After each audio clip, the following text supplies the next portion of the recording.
Shakira, are we ready to go?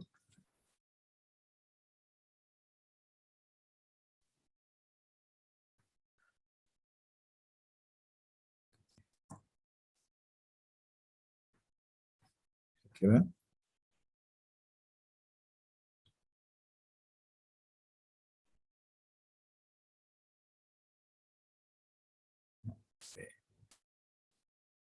Anati?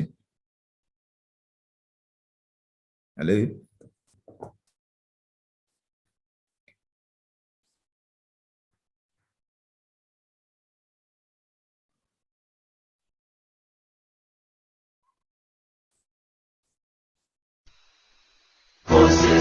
Usisileleni Afrika, maluka Yesu kondolayo, Kiswahili janazo yetu,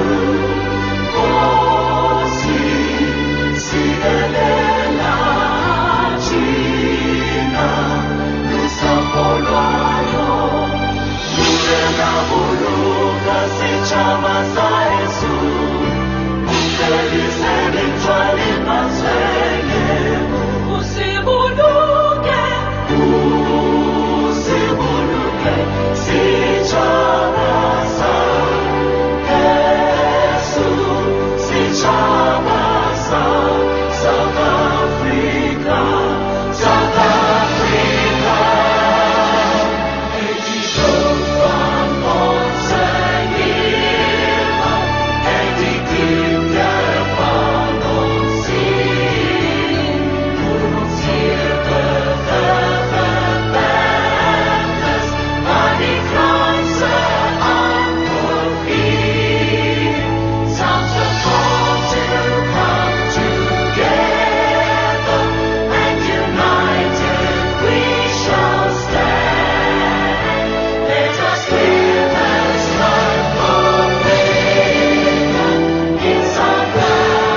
Welcome to day 2 of our conference on the Pan-African City, yesterday, today, and tomorrow.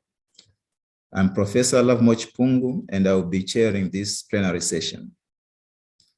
Yesterday, I was sitting in on behalf of the Search Chair for Inclusive Cities, Professor Angwelan Hope Magdimchach Pungu, who is on yet another mission in Poland. Today, I can claim with authority that this is my space. In executing this responsibility, I will be assisted by Mr. Edmond Motza. Colleagues, I'm really excited to see you once more on this platform as we continue to deliberate on the Pan-African City. Yesterday, in our opening remarks, Prof. Coleman Jordan pointed out that the Pan-African City is not confined to cities on the African continent. In reality, its manifestation goes beyond the African borders into diaspora. The presence of our colleagues from America and beyond gives us enough testimony not only to believe, but also to embrace the spirit of Pan-Africanism during this symposium. More so, it is in the same spirit of unison that we are able to relate and find connection to the narrative of the Secretary of State for Maryland, Mr. Louise Borunda, who highlighted the challenges of housing the urban poor in Maryland. And it was therefore by coincidence that Professor Mbanga was able to tap into this discourse as he expounded on these realities from a purely South African perspective. Colleagues, yesterday on our first day of the symposium, we did interrogate a wide range of pertinent issues, ranging from co-production of urban space, housing finance, urban spatial policies, and climate change, among others.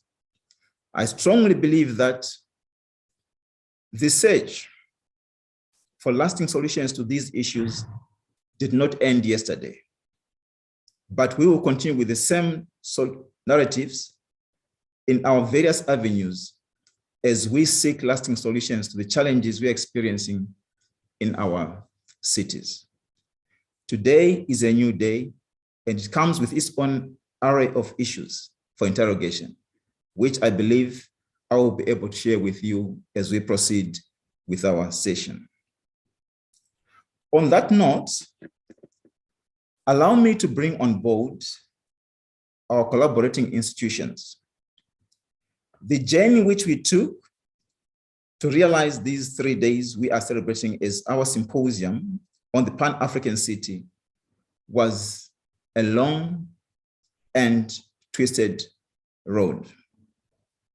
To gain courage and to continue with the momentum, we had to seek friends who supported us throughout.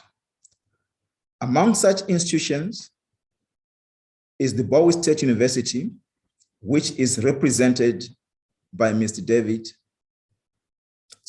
Dr. David Abrahams. Dr. Abrahams, you have 5 minutes to deliver your message of support.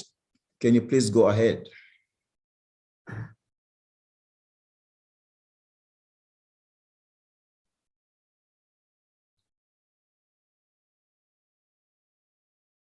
Is Dr. Abrahams available? I don't see Dr. Abrahams online.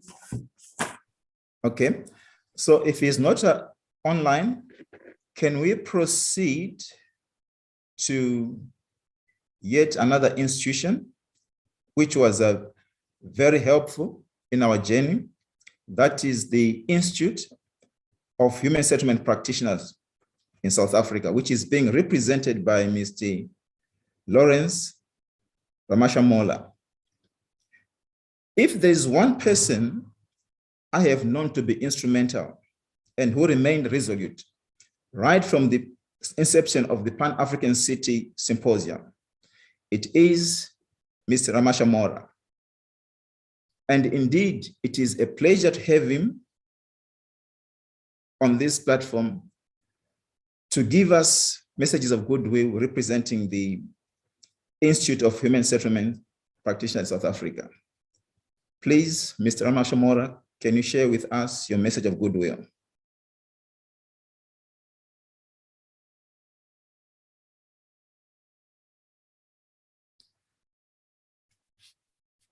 Is he around? Yes, Prof, he's around. Just give him a few minutes. I think he was on the wrong platform. All right, thank you.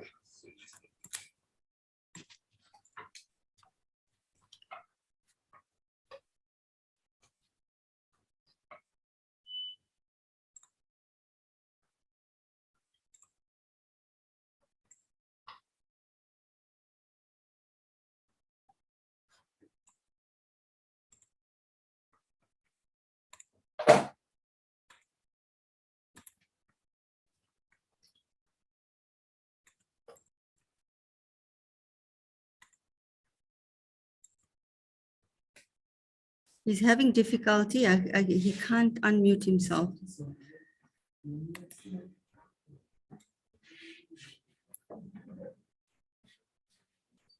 Prof, you muted.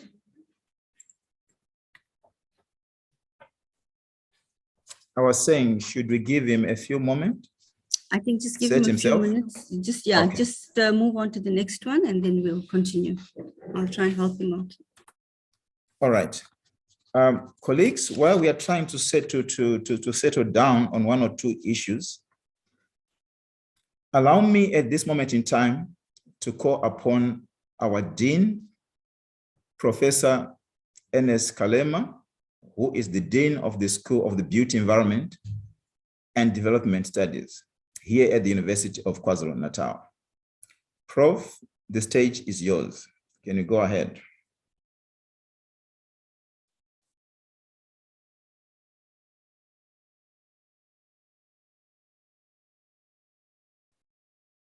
Prof Kalema?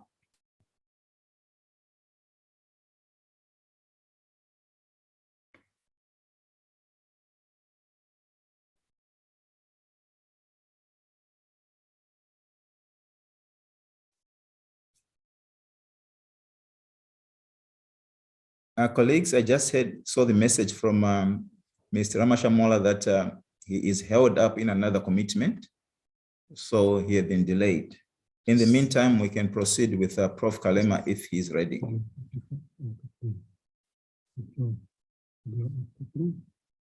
Prof, are you ready? Yes, I am. Can you hear me? Yes, we can clearly. I decided to come to the venue today so that I can be here. Yesterday, we experienced some difficulties. So welcome, colleagues. It's a pleasure for me to welcome you once again this morning. What a wonderful day in Durban. It's a beautiful city, but also equally enough, we have guests with us today. So I just wanted to show our university's appreciation of our guests this morning. And just to say that today also will be yet another wonderful day and wonderful morning for us to engage, but also to learn from one another. This is part of what we were envisioning or what we were thinking about when we were preparing for this occasion. But for us, bringing all of us together, it's a dream come true. So, and this dream, we have to keep it alive.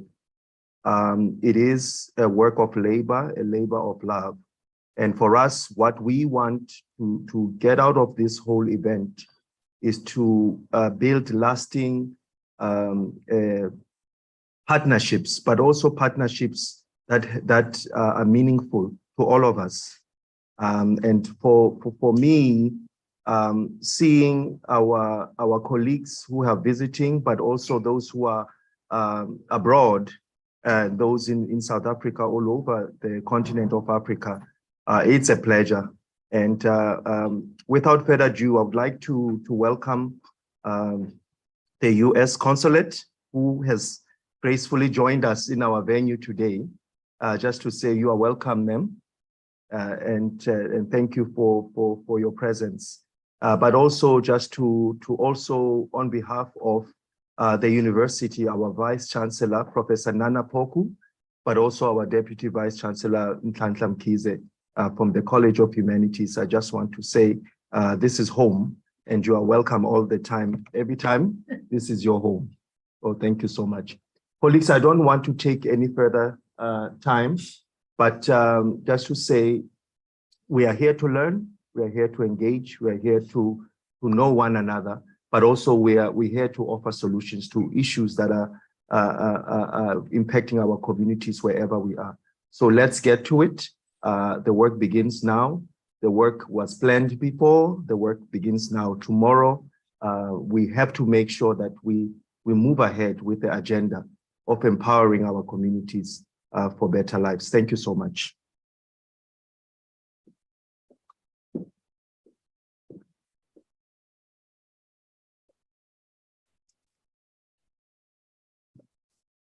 Thank you, Professor Kalema. I think the stage is set now for our visitor from the US Consulate General stationed here in Durban. Miss Annie Lynn, can you please go ahead? Great, thank you. Can everyone hear me? And the camera is where? Okay, right there. Wonderful. Thank you. Thank you so much for everyone today for hosting me and inviting me to be a part of this event. In particular, a huge thank you to the Dean and to the University of KwaZulu-Natal for hosting us all here for this outstanding symposium. The university and the consulate and US government as a whole have a long history and work together on so many issues. And so I'm excited to see this partnership. I'm also excited to see Nelson Mandela University involved. It's great to see that collaboration that's happening. A huge thank you to the US partners. I'm always very excited to see US institutions. I believe we've got the University of Maryland, Bowie State, and Morgan State here. So it's fantastic to see this partnership. And in particular, this builds on the sister state relationship between KZN and the state of Maryland. And we hope to be having a delegation from the state of, a larger delegation from the state of Maryland out in late July, early August, where we can continue to talk about these things. Now, I'm sure many of you are wondering why I'm here today. I obviously am not a practitioner or an academic in this space, but as Elizabeth knows, and anyone who's at the Student Forum I guess it was about a year ago knows, I have a real personal connection to this topic. And so I was very excited when asked to speak here. So I think it's probably, before I go into some of my other remarks, a little helpful to hear a little bit about my personal history. So I'm obviously American. I grew up in the city of Minneapolis, Minnesota, which is a small, medium-sized city in the United States in the dead center, for those of you that are not familiar with it. And I was born in the 1970s. The 1970s were an era of tremendous change and upheaval in urban planning and development in the United States. And without even realizing it, so many aspects of this impacted where I would go in my life. So I was born in the early 1970s at a point when white flight was at its peak, when white families were fleeing urban areas to move to the suburbs in very large numbers. It was also, by the time I entered school, 20 years following the Brown versus Board of Education decision that desegregated schools in the United States. But as any of you who've studied education policy, particularly in the United States, know, that decision, that landmark ruling, didn't change as much and still has not changed as much as people had hoped for. Integration has been incredibly challenging in schools in the United States. And in the 1970s, 20 years after that decision, the realization was that integration wasn't happening. So one of the first big things that impacted me was a decision in the late 1970s in Minneapolis to pair schools to lead to better integration. That was the hope, at least. And at that time, the elementary school I went to, which had been predominantly white, was closed and paired with another school. And at that point, even more families, particularly white families, pulled their kids out of the public schools. And my parents, for whatever reason, made the decision we'd stay in the public schools. I can't speak to I don't know if it was an active choice they made or if it was a passive choice they made, but I saw a dramatic change in the school I went to. Simultaneously, my father worked for the city of Minneapolis. He was originally a police officer and then worked in administration and made the decision that he wanted to stay in the community that he worked in. So instead of leaving the city and working in the city, we chose to stay in the city. What that means is I ended up growing up in a neighborhood that became more and more diverse the entire time I lived there. And that has played a huge impact. Now, simultaneously, at the same time, for anyone who's worked on urban policy in the United States, there was a federal program in the 1970s called New Town in Town, which was designed to bring more mixed use, mixed residential housing into areas that had previously either been underdeveloped or had suffered from significant declines in development. And one of the two areas that were fully funded, there were only two cities that were fully funded in the United States. And one was a program in Minneapolis. It was an area that at the time was called Cedar West. It's now called Riverside Plaza. And if you Google it, there's a lot of history about it, but it's a very large development. And my uncle was one of the key instruments in getting it off the ground. Now, it never materialized into what it hoped to be. And you'll see where I'm going with this in a minute. But all of these things influenced my relationship to the city I lived in and how I understood policies that were made and decisions that were made by individuals and by businesses on how to work to develop inclusive cities or not develop and not support inclusive cities. When I then got to university, I started out as a political science history, economics. I was looking at sort of all the big majors. And finally, at my university, one of the things that they made you do, or they offered, I shouldn't say they didn't make you do it. I went to the University of Minnesota, which is a huge university in the United States, one of the top 5 in terms of total enrollment. So for example, in the major of political science, every year, there's like 2,500 people who major in it. To graduate with honors, you had to have like A++. And they were really trying to get people into some of the smaller majors. So they offered a course where you, every week, the chair of a different department would come in and do one guest lecture. And they would come in and tell you, you know, what humanities was, what classics was, what Latin American history studied, and urban studies. At that time, the urban studies department at the University of Minnesota was the smallest major. And the Professor Judith Martin, came in, and she was the most dynamic, fascinating speaker I had ever heard. She also was great at demonstrating how urban studies looked at all of the things I was interested in: history, economics, sociology, psychology, political science. And on the spot, I changed my major and said, you know what, this is what I want to study. So I was an urban studies major. And when I got out of university, I was really, really excited. I was so passionate, very idealistic. And I thought, I'm going to change the world. And in Minneapolis, well, not just Minneapolis, but the Minneapolis-St. Paul metropolitan area, they have a Metropolitan Planning Council. It's called the Metropolitan Council, and it is actually quite powerful and has been a model for many metropolitan areas in the United States on how you hopefully can have smart growth in your cities. I'm not here to judge how effective that's been, but my job as a 22-year-old, my first job out of college, was to go out to ex-urban areas and convince, people building these houses in these areas, in ex-urban areas, who wanted municipal sewer and water service. The Metropolitan Council's policy was they would not extend municipal water and sewer unless a community had a certain percentage of affordable housing. The idea was they didn't want these enclaves to develop where all of the houses were so expensive. So here I am, 22 years old, going out to these town hall meetings. I'm the credible speaker, supposed to be the credible speaker. And everyone I'm speaking to are middle-aged homeowners who've made the decision to flee either the city or the first-ring suburbs, which they think are deteriorating. And they've spent all their hard-earned money and they don't care about building affordable housing. And I would go out there and I would say, but aren't you a fan of having one of the largest airports in the United States? Don't you like living in a metropolitan area that has a huge newspaper, that has every major professional sport team in the United States? And they'd say, yes, yes, yes, of course. I'd say, yes, but you do understand you wouldn't have this if it weren't for the central city.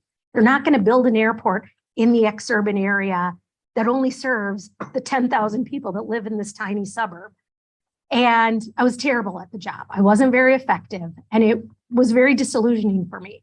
But it also was the moment that I realized that the only way we can really be effective in urban planning and urban policy is if we marry all of these groups together.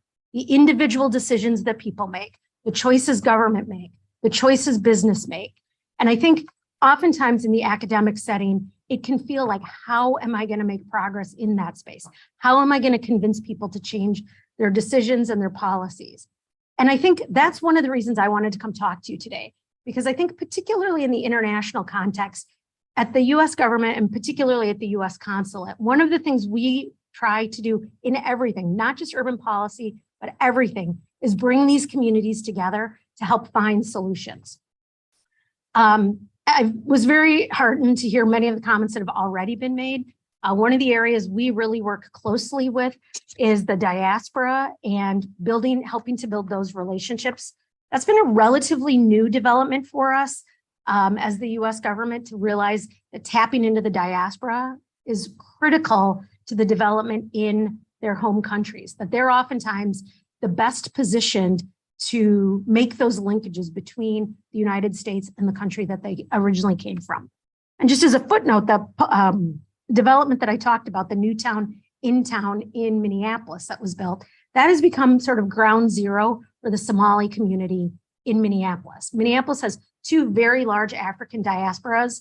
They have many African diasporas, but there's two main ones, the Somali community and the Liberian community.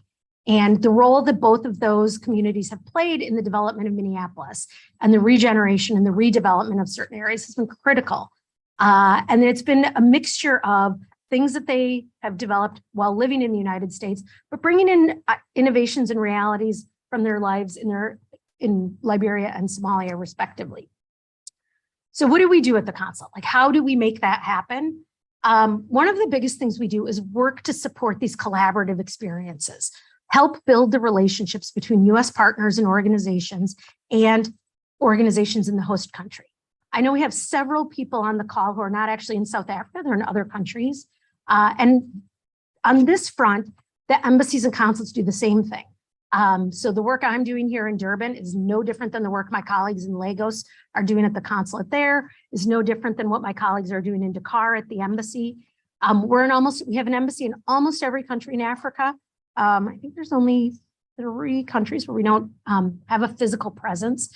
So for those of you that are not here in South Africa, and for those of you that are, I really encourage you to get to know the people at the embassies and the consulates, because they want to help build these partnerships.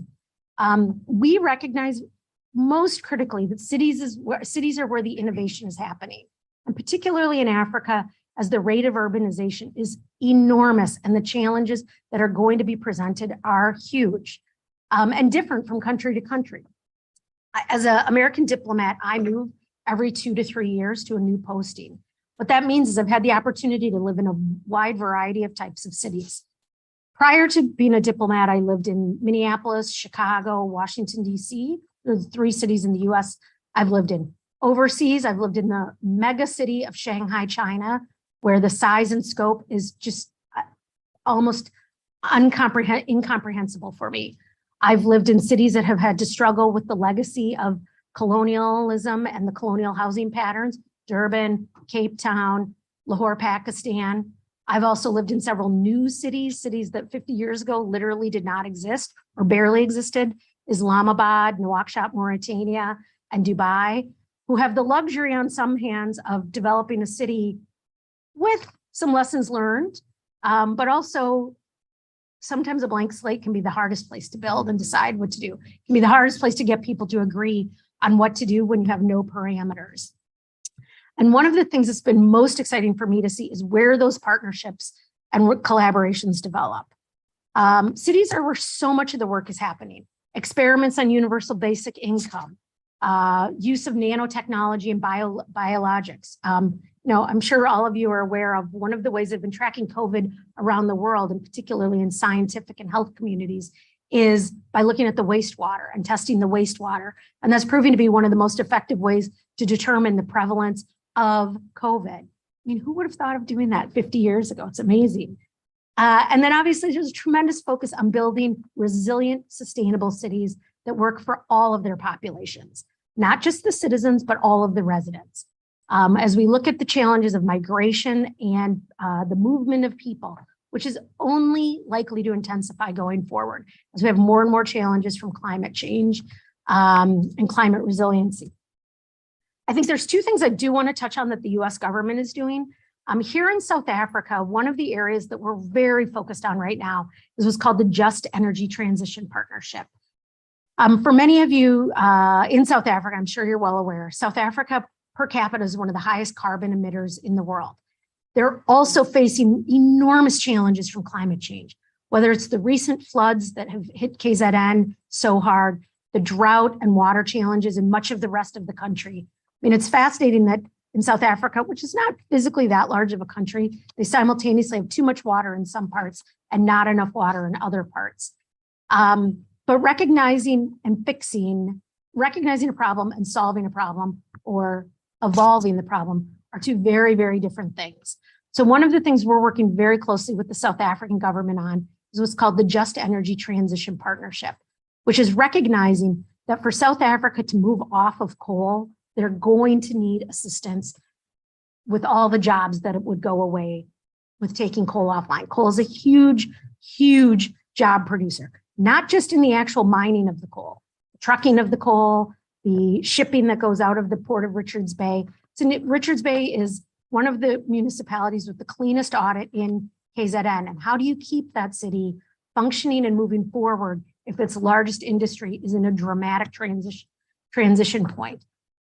And so I think the opportunities and knowing that that's a challenge, that is something, the only way that that's being factored in is this marriage of academics, the private sector, the public sector, and the population.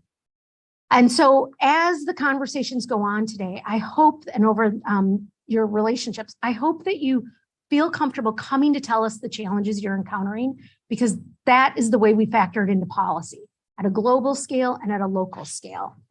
The other thing I'd like to highlight is some of our exchange programs. So one of the big things that we run are a variety of exchange programs, most notably the Fulbright Exchange Program, which UKZN has hosted many Fulbright scholars and sent them to the United States.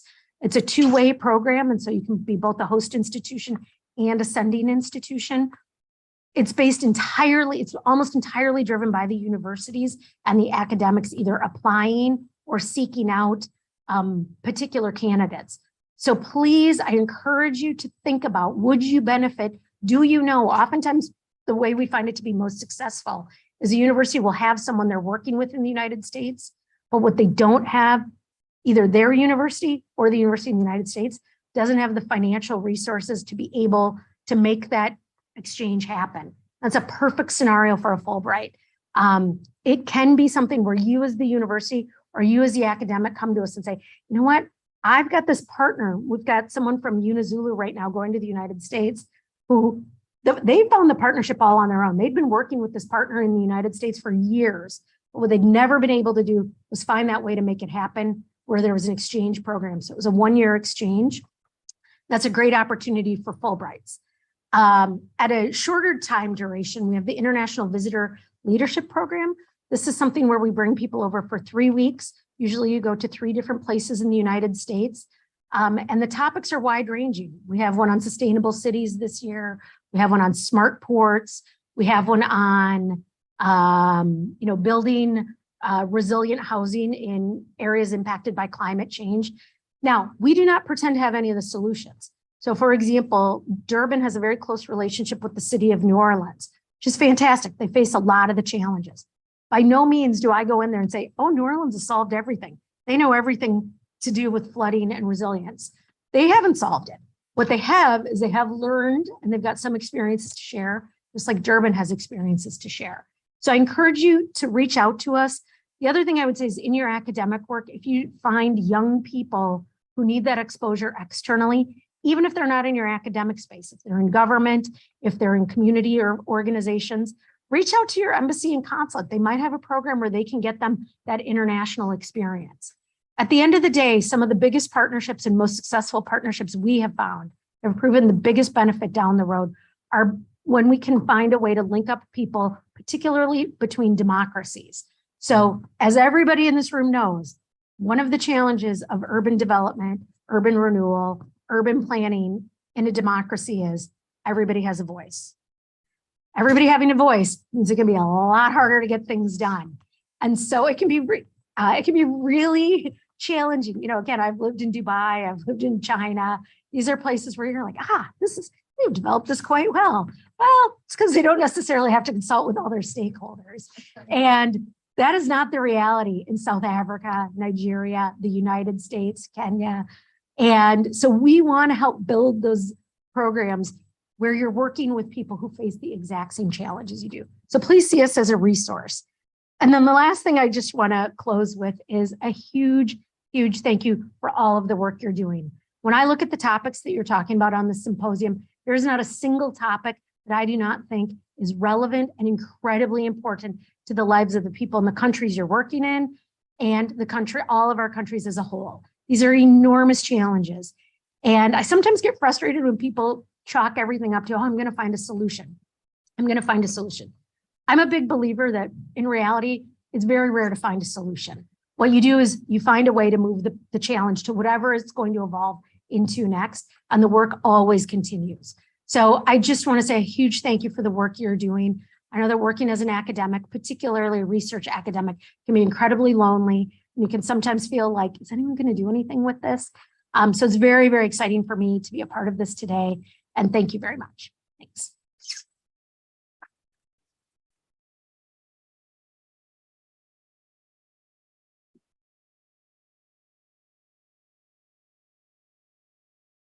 Thank you so much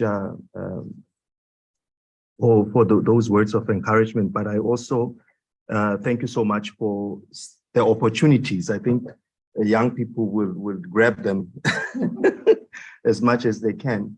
Colleagues, if you have any questions or any comments for our consulate, please go ahead.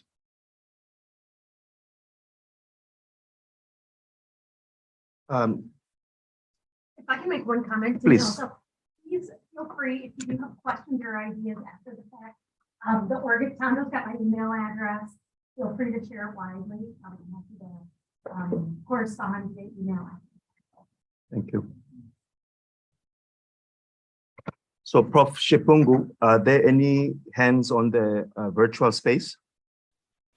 Not on our side, Prof. Not on our side. Not on our side. All right. Okay. Go ahead. Thank you.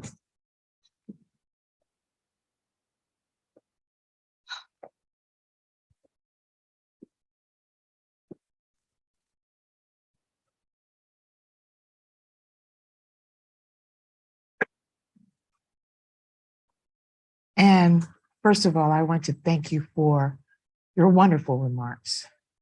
It is clearly evident that you have been walking a journey that is so similar to many of us, even though we may not immediately see it.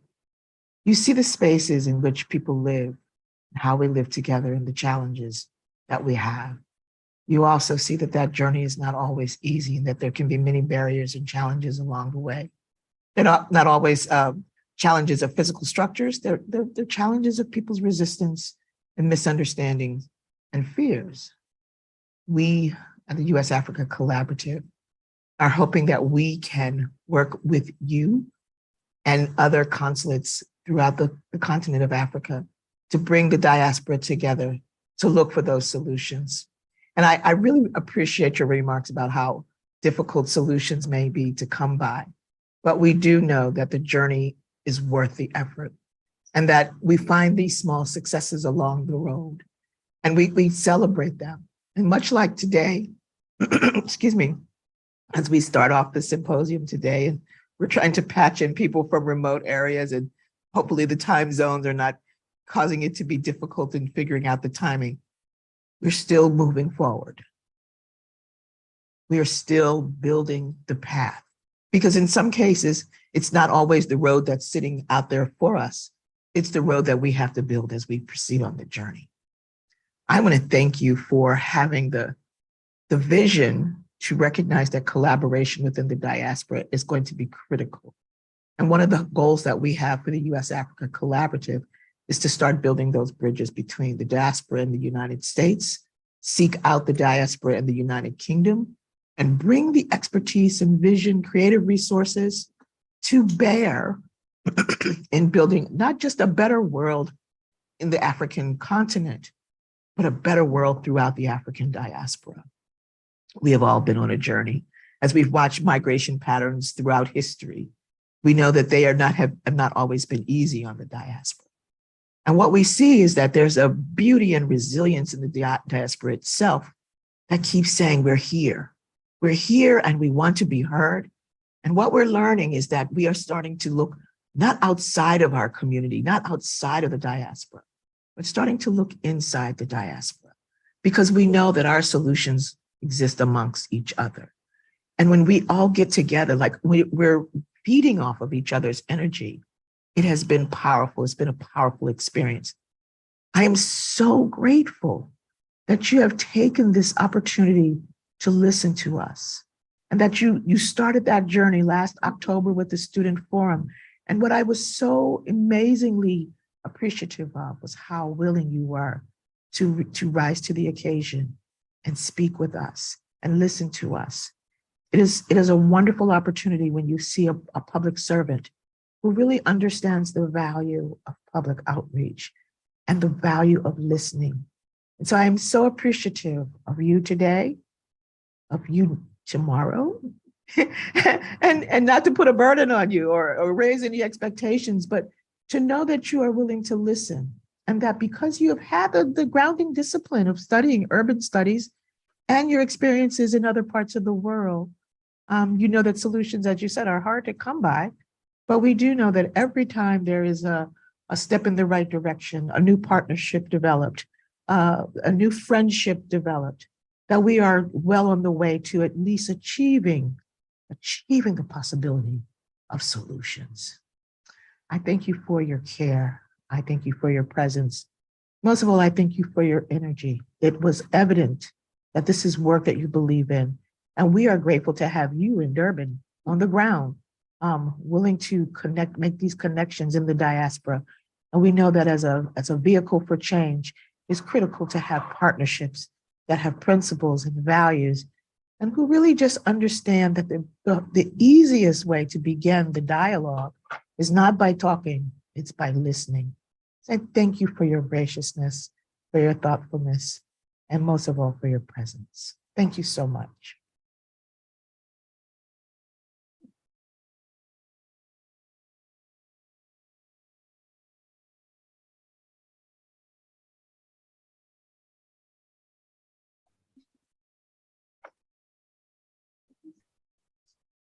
Thank you very much, colleagues, and thank you very much to the U.S. Consul General, Her Excellency Anne Lin, for giving us quite important message as far as cities and development is concerned.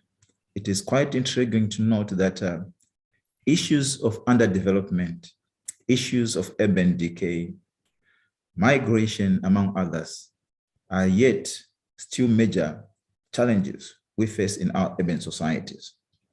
Colleagues, these are critical issues which we will continue dealing with as we progress with our symposium. And indeed, the foundation has been laid for us, a platform which will allow us to continue deliberating on these issues. Allow me to take a step back once more to bring on board the institutions which supported us during the course of the journey as we set up this particular symposium. In the absence of Mr. Ramashamole, I'm made to understand that Mr. Brendan Boyce will be able to come on board and give us the message of goodwill on behalf of the Institute of Human Settlement Practitioners. Mr. Boyce, the stage is yours. You can go ahead, please. Good morning, all, and to those that are connected remotely. I carry warm greetings from my board, headed by Professor S.J. Mbanga, as well as the colleague that I'm standing in for, Mr. Lawrence Ramashomole.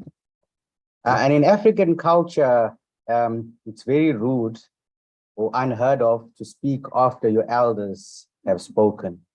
So I'm a bit perturbed and I beg your apologies. But I would like to kick off my message of support from the Institute, or IPSA, which is a very, very infant organization with only one employee, but with very big dreams and aspirations. And the African proverb that I'd like to evoke is one that is quite well known. It says, if you want to go fast, go alone. But if you want to go far, go together. And I think that encapsulates the vision of IPSA, is that we want to be a broad-based voice of the human settlement sector in South Africa, which means that we want to mobilize membership within the profession, bringing on board students, bringing on board academics, bringing on board practitioners, and probably activists as well. And in that endeavor, we are striving to connect with a multiplicity of organizations, and we are grateful for the collaboration that we have with the US through the US Africa Collaborative.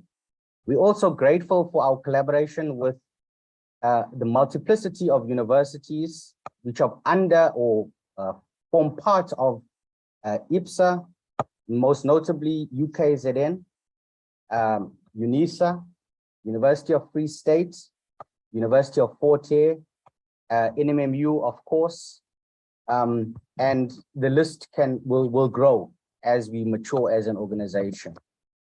And we are very, very grateful for being able to connect and being supported by officials from the US, in this case, our Consul General.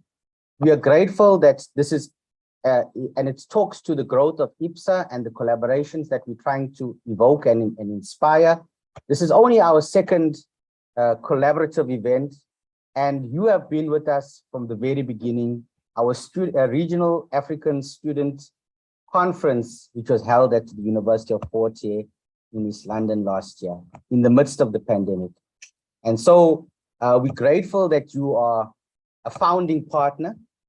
You've been with us since the beginning, and we will grow together. We thank you for your wise words. We thank you for your moral support. We thank you for your thoughts and your inspiration in terms of some of the things that you have put on the table today in terms of exchange. We will explore those. We have a number of top students that come through the universities into the institute and are looking for new opportunities. We have a number of academics that are active. Our chair for today is one of the leaders of the academic forum, Professor Lovemore, within the institute. So we will definitely place this on our board agenda with a view to amplifying your message through our platforms. Thank you so much for your messages. And we wish everybody productive and fruitful discussions today. Thank you so much. Thank you very much, Brandon, for those wise words. And indeed, we'll embrace them as we proceed with our symposium. It's unfortunate that at this stage, we won't be able to have words of wisdom from Bowie State University. Seems they are not available online. On that note, colleagues, allow me to proceed with the plans of the day. It is that time where we need to go into the keynote speeches. Among our speakers today, our academics and practitioners. You all agree with me that academic and research institutions are among the think tanks of our society. Some of the problems bedeviling our cities have been given critical diagnosis in these institutions. And the only missing link to unlock and solve these mysteries lays in translating and implementing existing research findings. The mandate is therefore on us to shake off the dust from all those research articles lying idle on our shelves and take that knowledge into practice. With these words, allow me to call upon Professor Yakin A. Sanusi, who is a renowned professor in urban and regional planning at the University of Technology in Minna, Nigeria.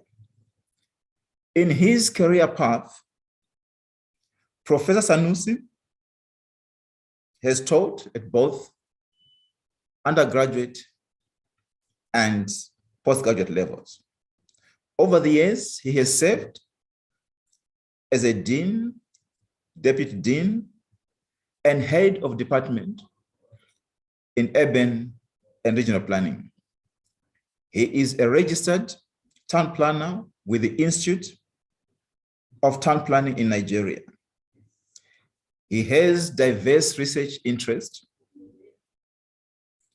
in different areas, among them being urban housing quality, solid waste, urban governance, and green economy. Prof. Sanusi, welcome you to this platform. Please go ahead and share your speech with us. Thank you. Thank you very much, the chairman of this morning session. And good morning, colleagues. Thank you very much for inviting me to give this keynote address. I will be discussing housing finance. Before that, can you see do you see the presentation? Yes, Prof. Is there online? Can you see the presentation? Hello? Yes, Prof. Can you see the presentation? Yes, Prof. You can go ahead. We can see it. Okay, it's all right then. Can you hear me? Very clear, Prof. Okay, thank you very much. So I will be taking a look at housing finance in Africa with specific reference to Nigeria.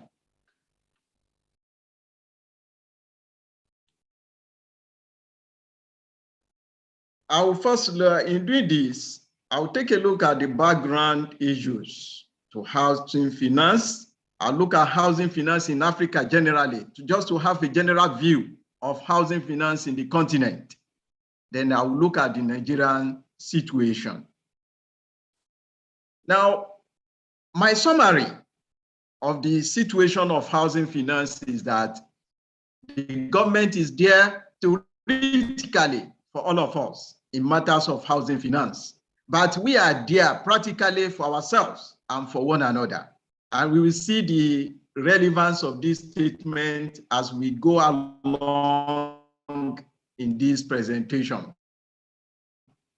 Now, the premises of housing finance is that it is meant for income groups who cannot freely and easily pay for house acquisition, either totally at once or substantially in installment, or people who by the nature of their incomes cannot access loans from banks at the operating commercial rates. The housing finance is meant for this category of people. And most low-income people, medium-income people, will fall into this category of people.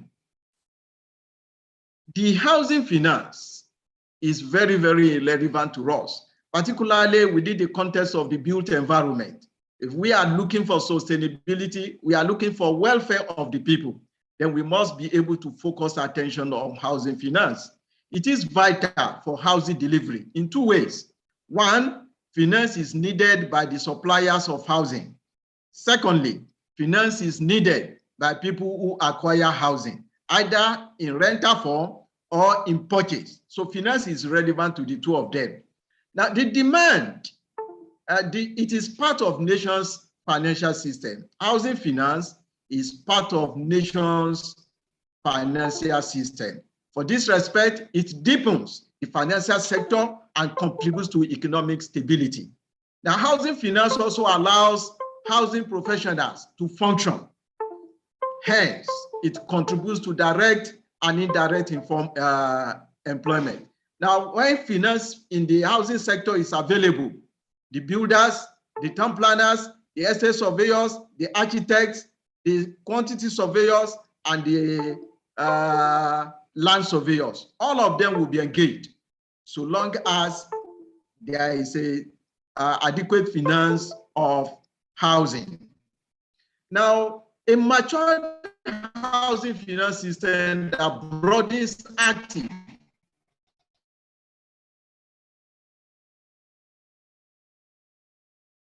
and multi-actor participation will also have spillover effect on innovations in technology, marketing, and allied housing activities. Can you? Prof. Sanusi, you are cutting. I think we have lost Prof there. He's had a network issue from the time he started. Okay. So I've asked him to switch off his video. Yeah, maybe you can proceed without the video.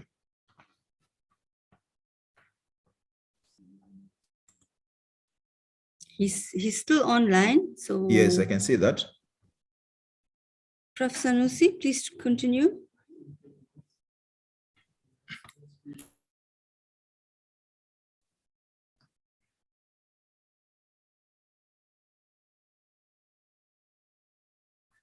Please unmute yourself.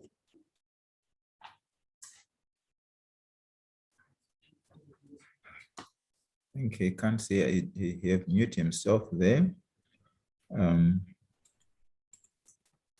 you hear me now? Yes, we can. Can you hear me? Yes, can you Prof, hear me continue. now? Continue, Prof, we can hear you. Okay, it's all right. Thank you very much. Okay, it's all right. So in practice, housing finance means housing development and delivery. It is a substantial part of urban financing. Is it Fiara? It's connection problem. Is it Fiara? Is the audio Fiara? Yes, Prof, continue. Okay. So it is housing finance is a substantial part of urban financing, and it creates comfort for the urban residents.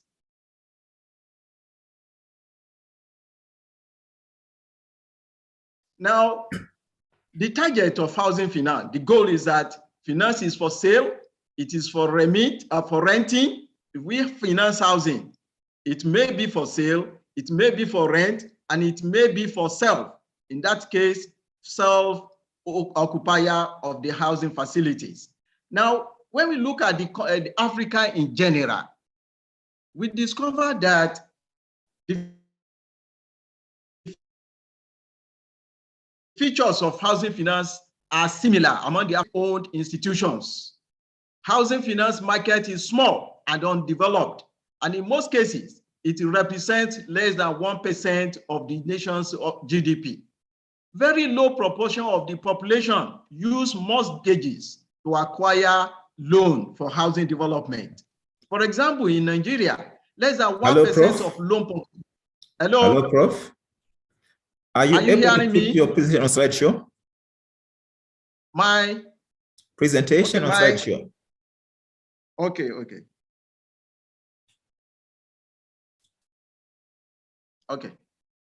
Is it better?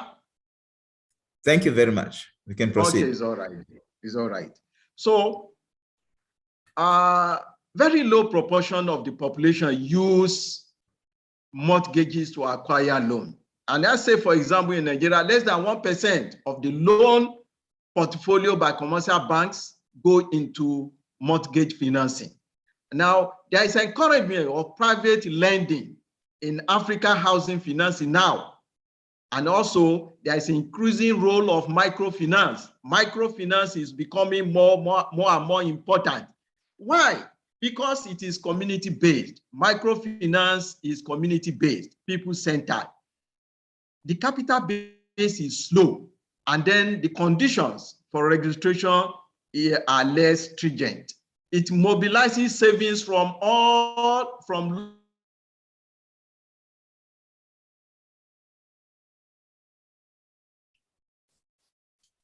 Rolf, are you still there? Low income and lower income groups of the informal sector. And if you know, in most places, yes, can you hear me? Yes, we can, but you are cutting. Okay. Is it better or as you change network? Can you hear me now? It's fine. Okay, it's all right. So it mobilizes savings from low income and lower income people, lower middle income people, and it relates well with people in the informal sector. Microfinance is also a democratized financial system. So high level of interactions take place between the customers and then the microfinance institutions. So it is loan processing. The processing for loan in microfinance institutions is quite very easy. Now, there's also the concept of contractual savings for housing schemes in Africa. And this is a situation where there's an agreement between a financial institution and then a customer. So we have seen that operating in most parts of Africa now. We have it in what is called the National Housing Fund in Nigeria. And we are going to discuss this in detail later when we get to Nigeria. So the advantage is that there's a constant flow of money into the for housing development from the populace or from the customers that are subscribed to the contractual agreement. There is a sense of ownership by the contributors. It also reduces the burden of public financing of housing by the government, since it is the users that are contributing money into this particular institution. Now, again, there's an emergency of housing bonds. For example, Nigeria is tending towards that.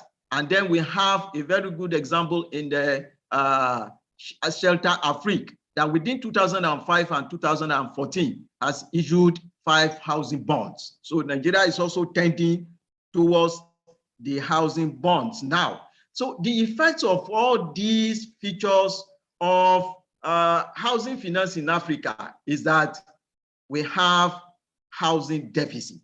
And we can see the figure, we can see the Nigerian situation is very alarming. 22 million people, 22 million housing units are deficit. So we can see it is too alarming. Why? I just don't understand. Now, the key indicators of Nigerian situation. Let's now see the situation in Nigeria with a very large population, over 206 million, and then the urbanization rate of 4.1%, far above the population growth rate. And the percentage of population below the national poverty line by 2017 is 44.5%. Now, in terms of housing, the major indicators, for example, the typical housing minimum that we can say spend is 3.4 million for 32 square meter of house development. And now, in terms of renting, we expect somebody to pay 200,000 naira per annum. This is not a joke for most people here in Nigeria. Now, the procedure for registration, we need 10 procedures, 12 procedures to register for housing development. That, again, is a very big challenge. Now, as of 2019, the number of residential mortgages outstanding, 32,260. Now, the terms for mortgage is 30 years at mortgage rate of 6 to 25%. And the number of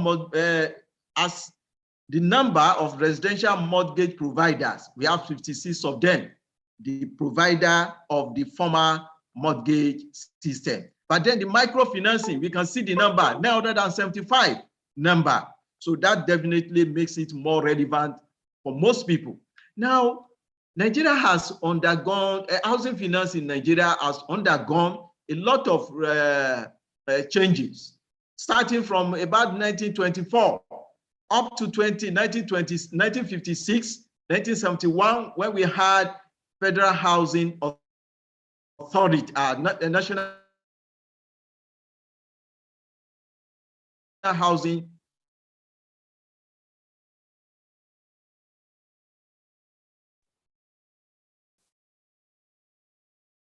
Hello, Prof. Council of Housing. And by 1974,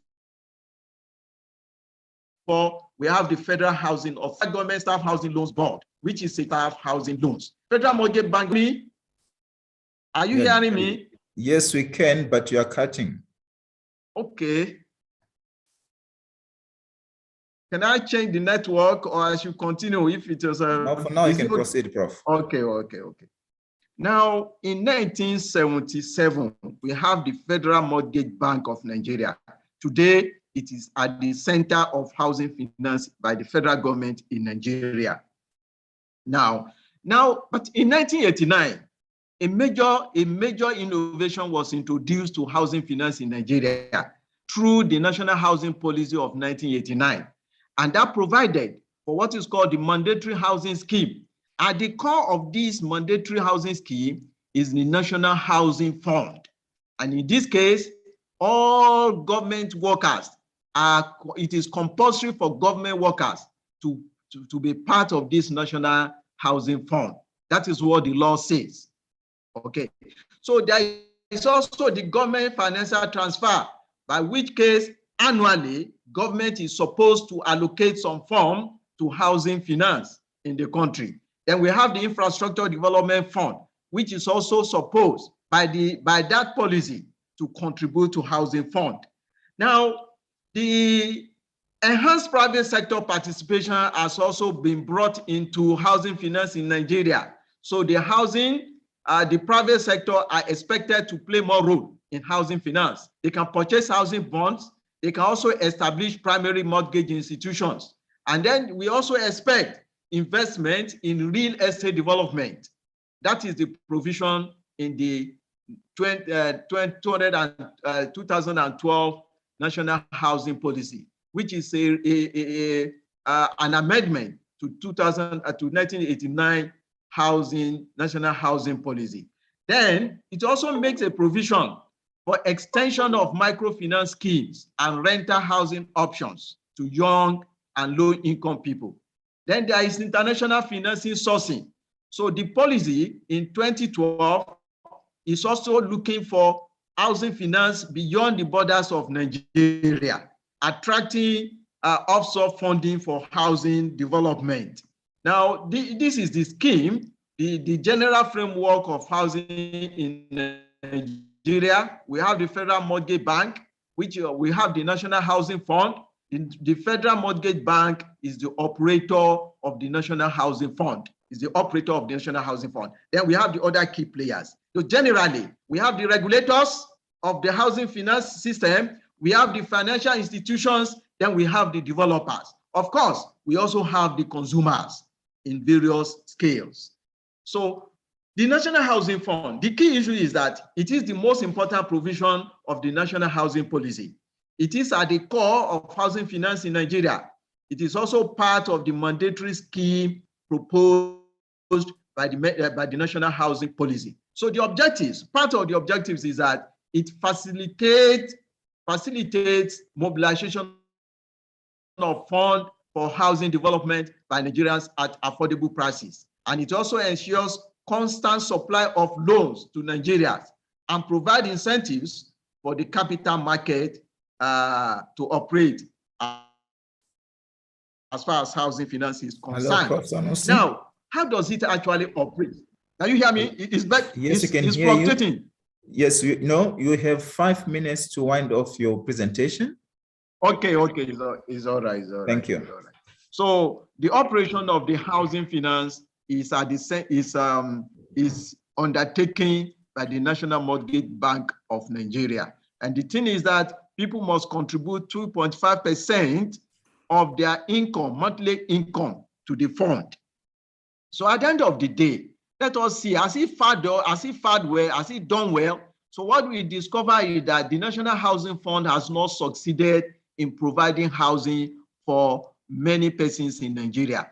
For example, at the end of 2020, by April 2022, only 5,000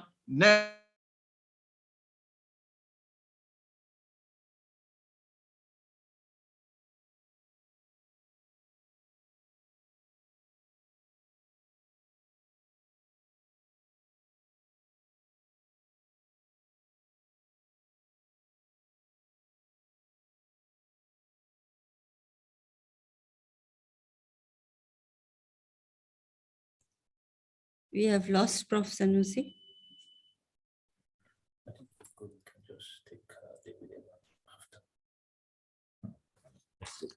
Let us take David.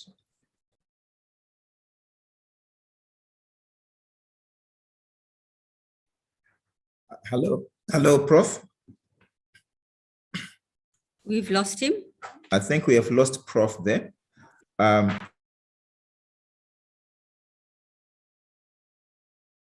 Please I think unmute, at this Prof. juncture, I will propose that we can move on to the next presenter.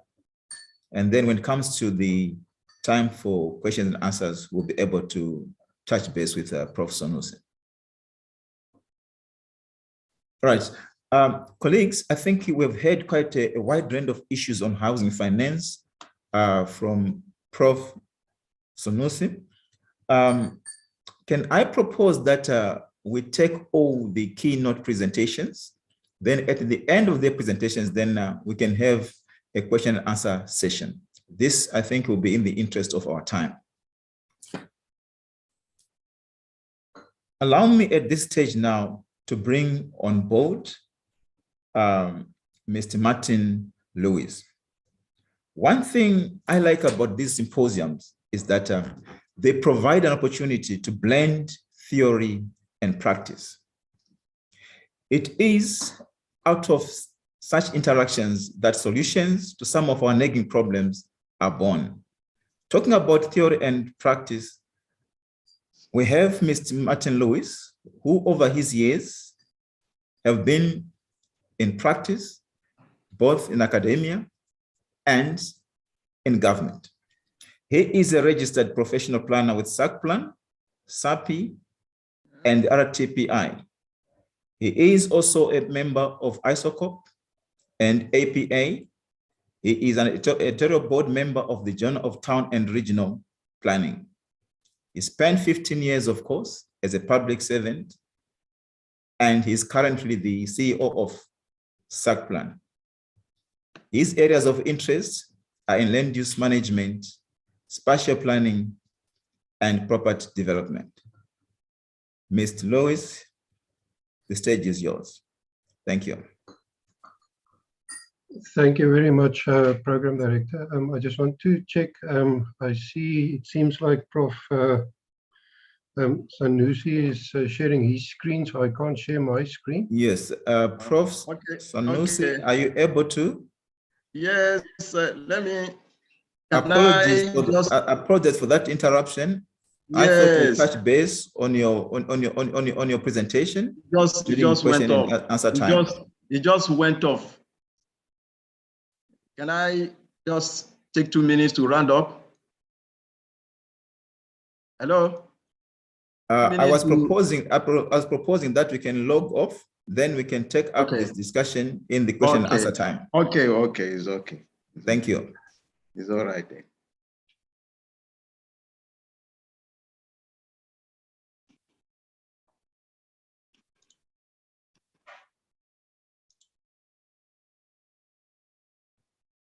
Are you able to stop sharing your presentation? Yeah, that's what I'm doing now. All right.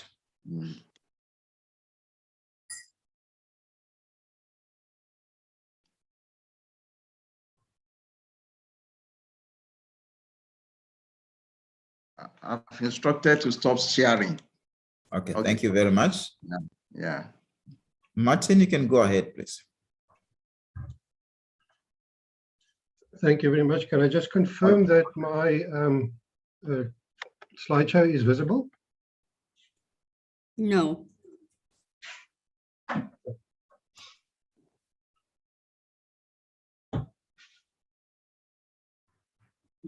It's not there, Martin. Okay, it should be able to come through. Are you mounting it now? Yeah, well, I did. I'll just redo it. Okay.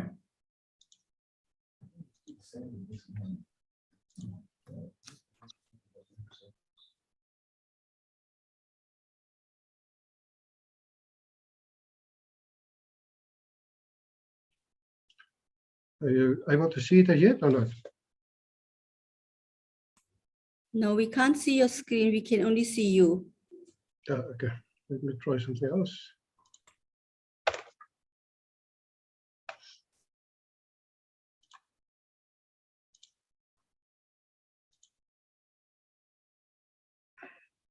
Okay, we can see it now. Thank you. Yeah, we can see it now. Okay, Thank you. Thank you.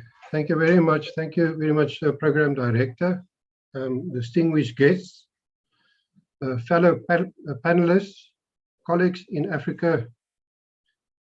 Sorry, I just want to do something here. Ladies and gentlemen, thank you for this opportunity and the invitation to be part of this symposium.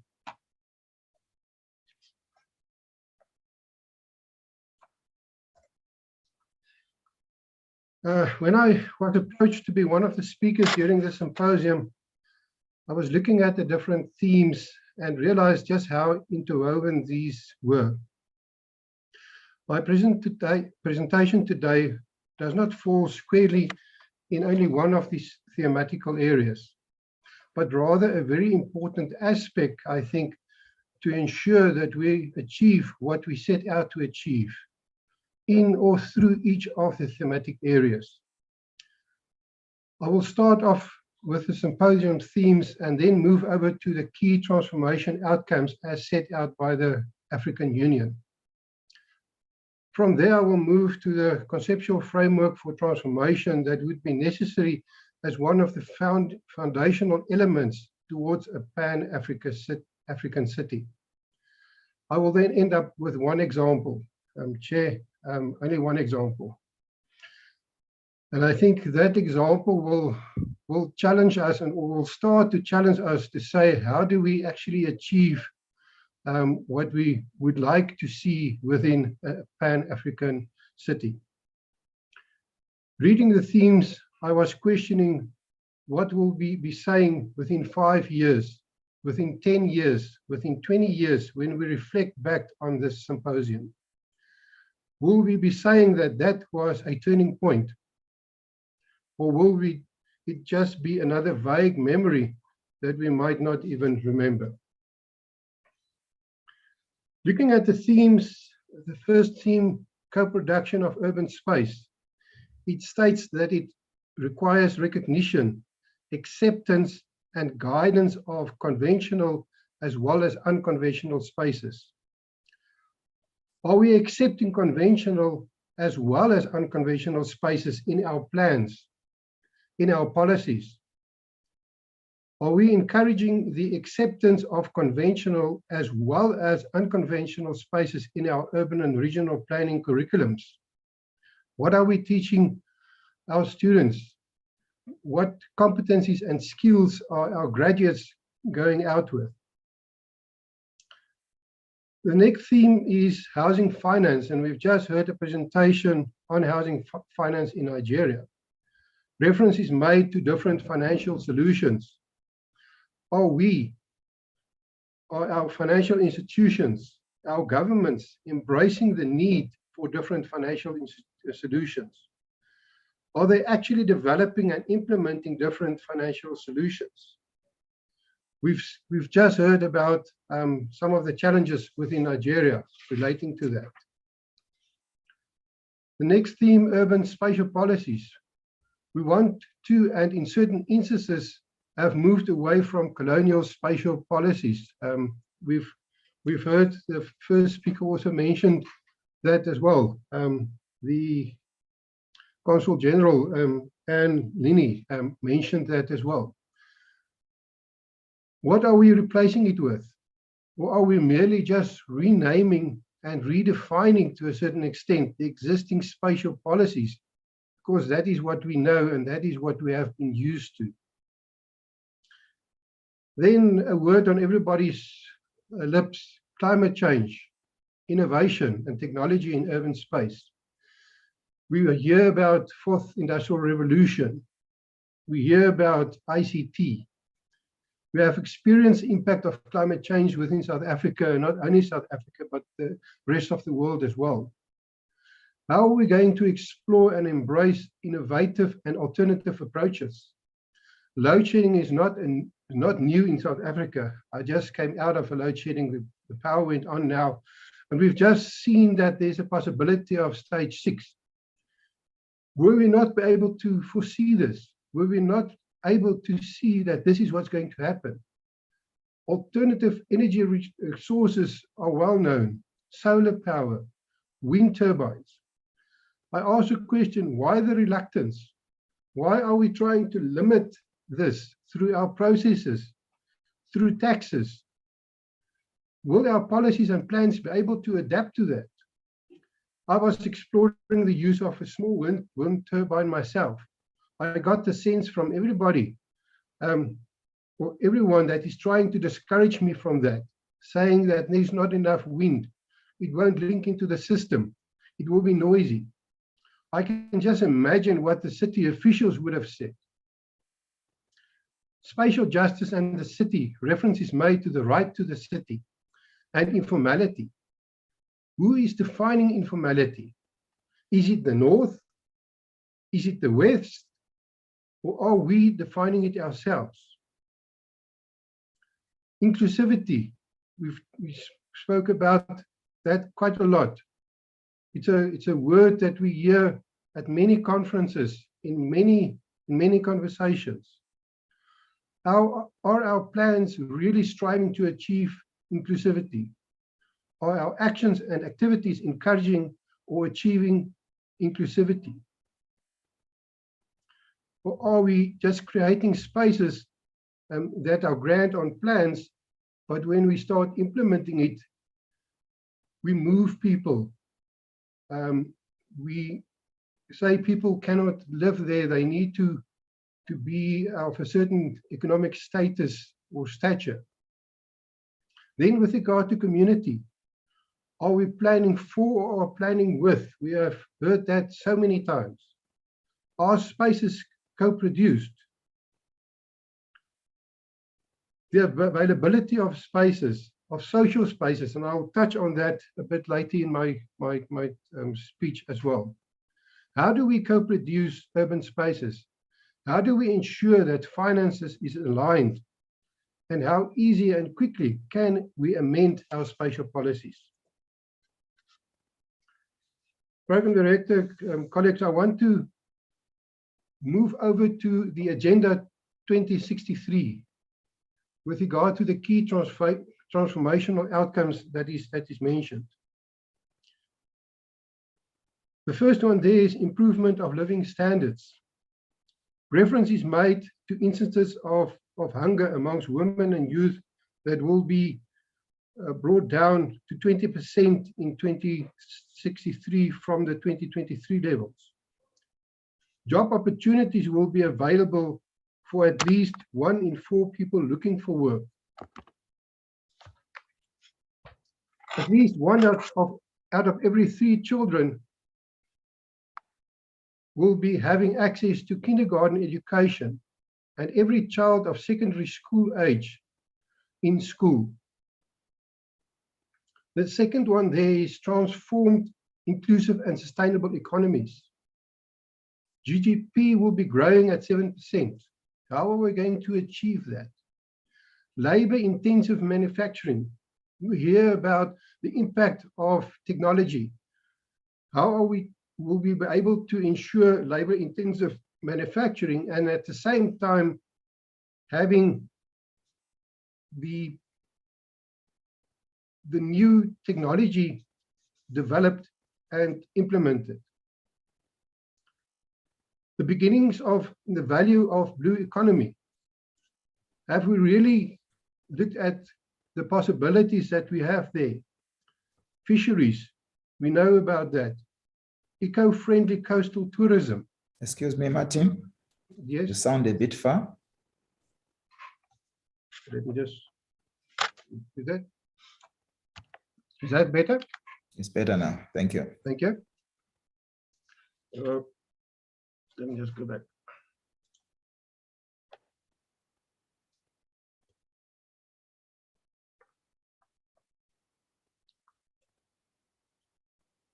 Sorry, I just want to get to the right slide again.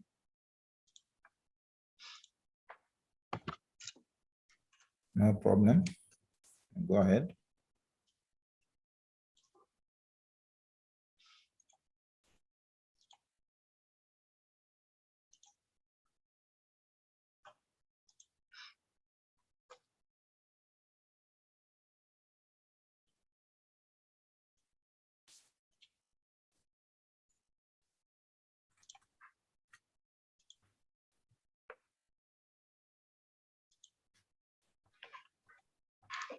Sorry about that. All right, nice, fine. You can go ahead. Thank you. On the second one, they transformed inclusive and sustainable economies. It talks about creating art businesses. It talks about ICT penetration and contribution to real GDP. Regional industrialization hubs. How can we as African countries work together to create those? An integrated Africa. There's reference to a speed train network that should be past the inception stage. African skies that will be open to all African airlines. Regional power pools boosted to increase power generation. Especially in South Africa, we're struggling with power at the moment. How can we share that is produced? The next one, they're empowering women, youth, and children to remove the obstacles related to women owning or inheriting property or business. Gender parity in control, representation and advancements. All forms of violence against women would have been reduced. And I'm very concerned that it only say it should be reduced. It should actually be removed totally. It should be eliminated. African youth that will be mobile so that 15% of all businesses will emanate from their ingenuity. A well-governed and peaceful and cultural-centric Africa. Talk about democratic values and culture entrenched. Perceived elections to be free and credible. Mechanisms of conflict prevention and resolution. An African state space agency established. Local content in all print and electronic media that have been increased by up to 60%. An African investment bank that has been established and being functioned. If we do not do this properly, we will not be able to achieve the outcomes that is being set. I'm thinking of the words of Nelson Mandela. One of the most difficult things is not to change society, but to change yourself. And with that, I want to get to the modalities of urban transformation as was highlighted by Williams in 2002. There's 8 dimensions that is highlighted. The first one is epistemological dimension. It means that new theories and knowledge have emerged as valid claims in the post-apartheid area. Conceptual dimension that has marked by the creation of new visions of society. The new vision of the city incorporates an inclusive, unprejudiced, democratic society and has a spatial setting where all the racial groups have access to social amenities. Historical or moral dimension. These are adoption of new visions of urban change, such as integration, compaction, densification programs, which are all geared towards eradication of the spatial ills. There's the empirical dimension, the opening up of space for political contestation as an engine behind transformation. The institutional dimension, institutional practices towards facilitating equitable services, adopted policies and practice that emphasize the empowerment and targeting specific people. The managerial dimension, how governments has created legislative frameworks for management such. Specific managerial requirements for guiding implementation, practice, and conducting planning. Programmatic and practical dimension, development of budgets, the employment of people.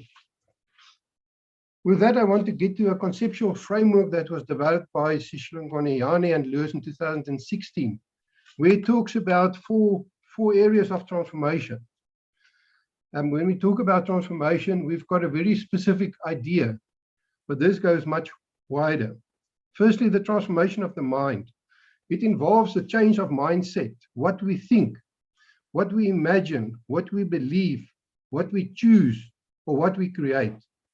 Thoughts determine the orientation of everything we do and evoke the feeling that frame our world and motivate our action. The process of decolonizing education should be engendered to transform thought, discourse, and worldviews, not only within a South African context, and that is something that we from SACPLAN side is very specifically driving. Then transformation of practice is concerned with the capacity to bring into a human environment many different approaches, behaviors, and policies, and work are effectively cross-cultural.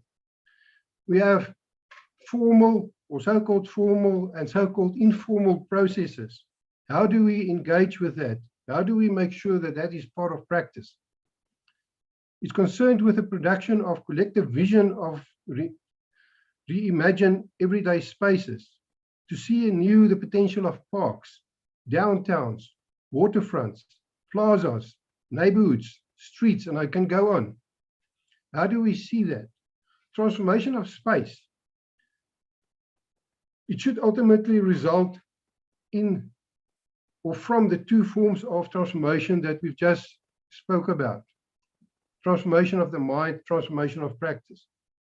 The concept of space itself is seen as a multifaceted object, a thing, a container, an abstraction, a metaphor, a social construct.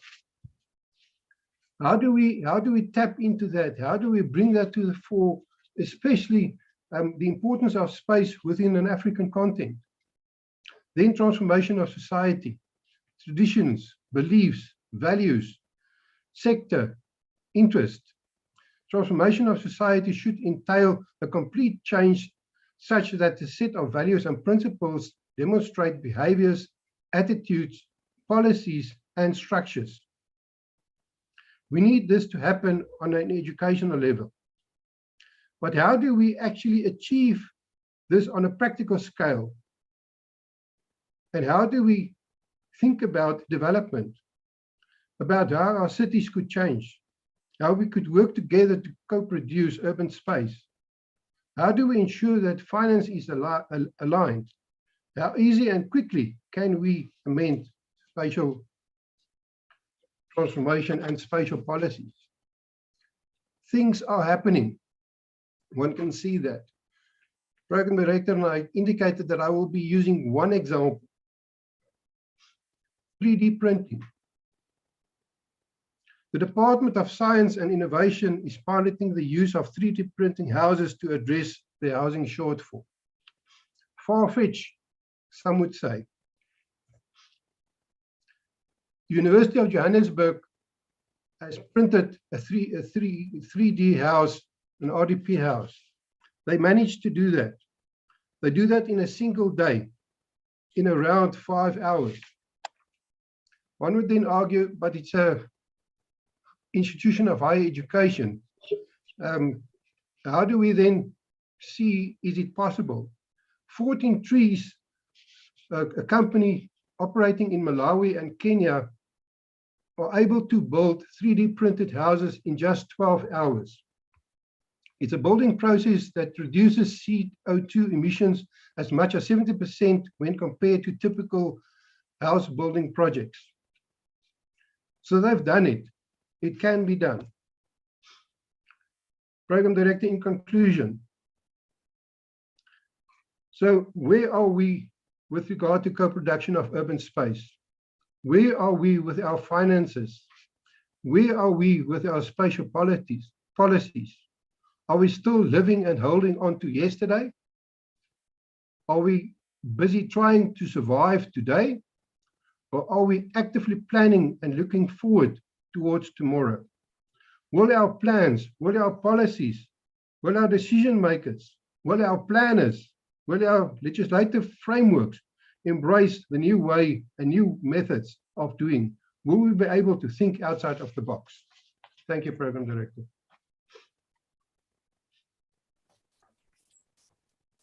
Thank you, Martin, for that insightful presentation. I think, colleagues, what we have heard from Martin is really a platform where he is seeking for answers.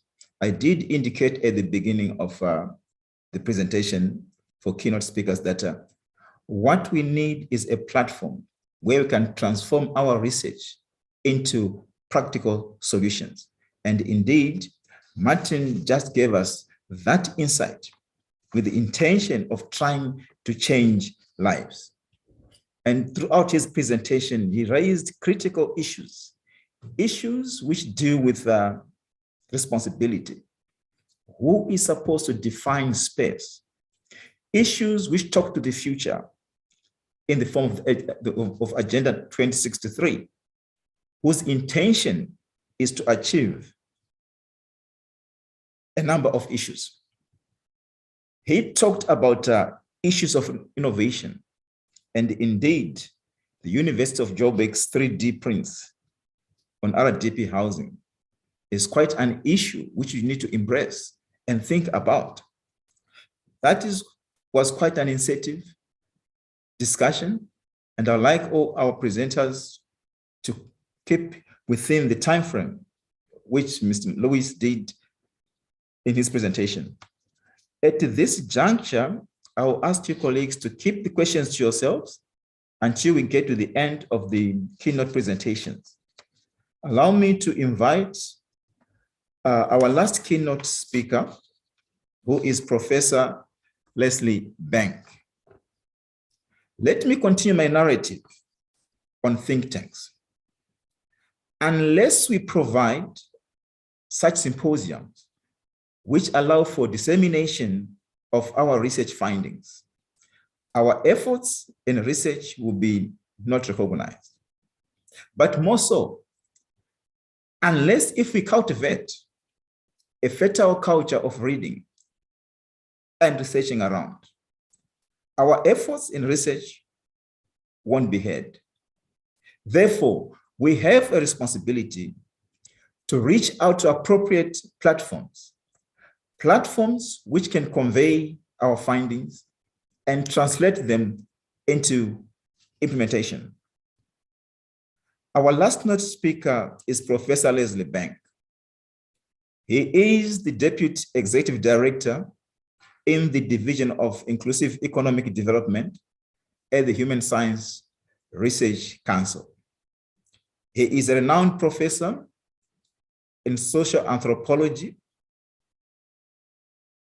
Prof. Bank's diverse research interests have seen him publishing books on migrant labor in post-apartheid South Africa, COVID-19 and custom in rural South Africa, and also the City of Broken Dreams, among others.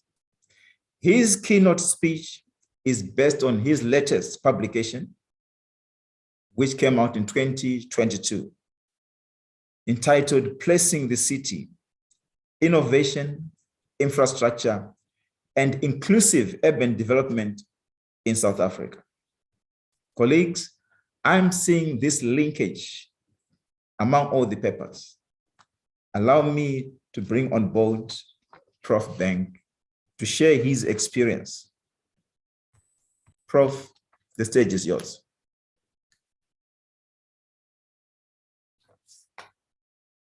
Prof, you are muted. I can't hear you.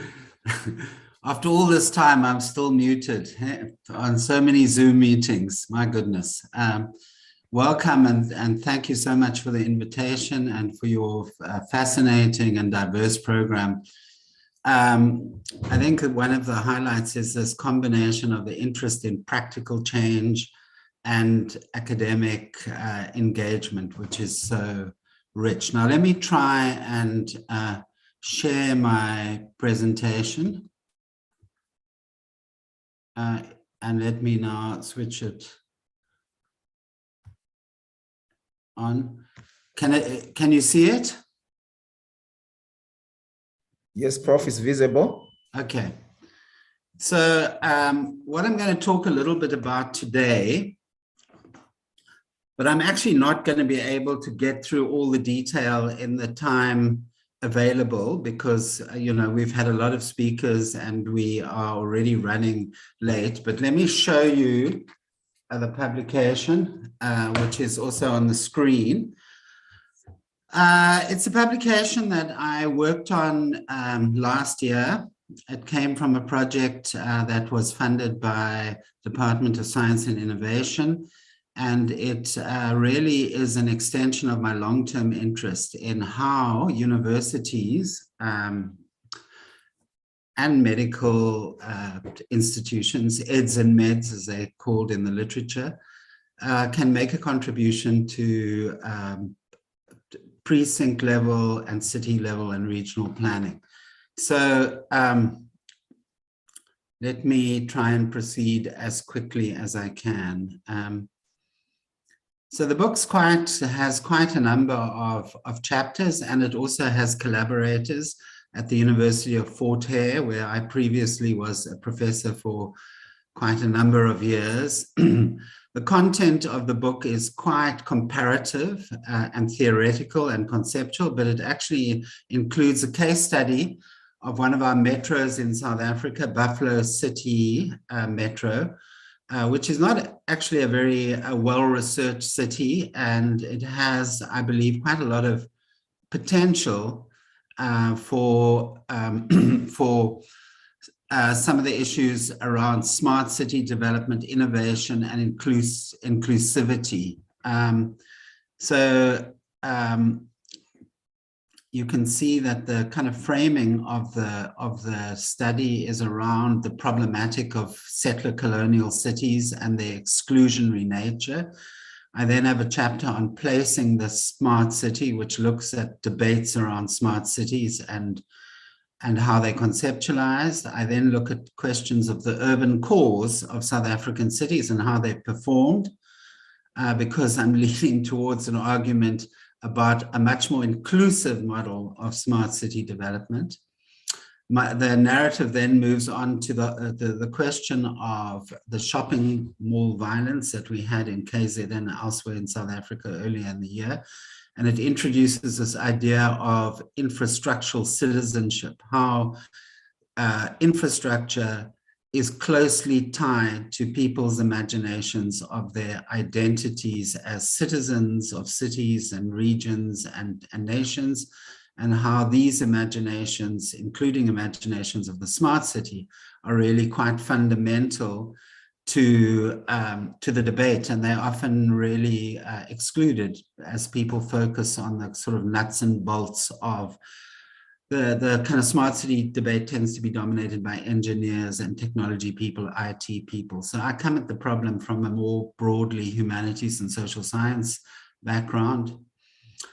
This is then followed by a discussion, what comes after shopping mall economics? I think we've gone from a period of attempted reindustrialization in the early part of the post-apartheid period to a situation where local economic development has been dominated by the construction of retail malls and consumptions, cultures of consumption.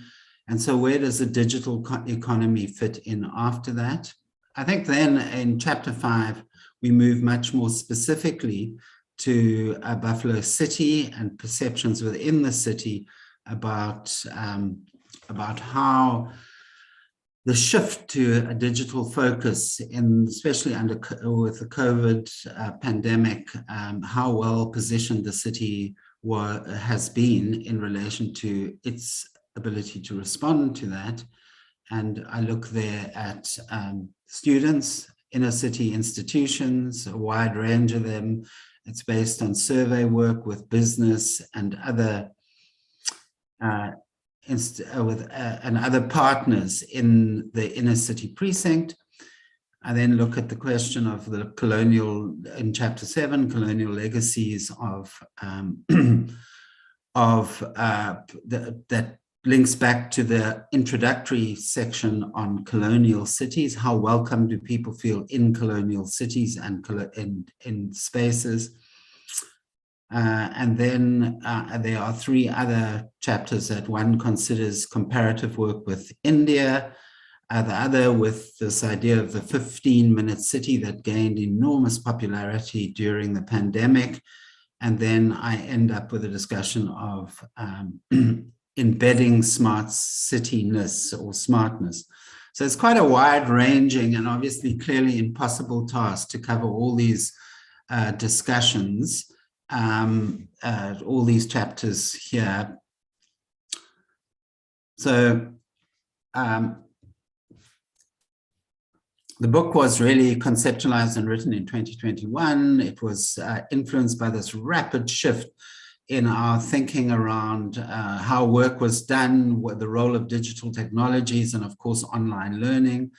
Suddenly it seemed that place-based development and all the debates about place-based development seemed to have taken a radical turn because you can work from anywhere, study from anywhere. So there was a shift in focus.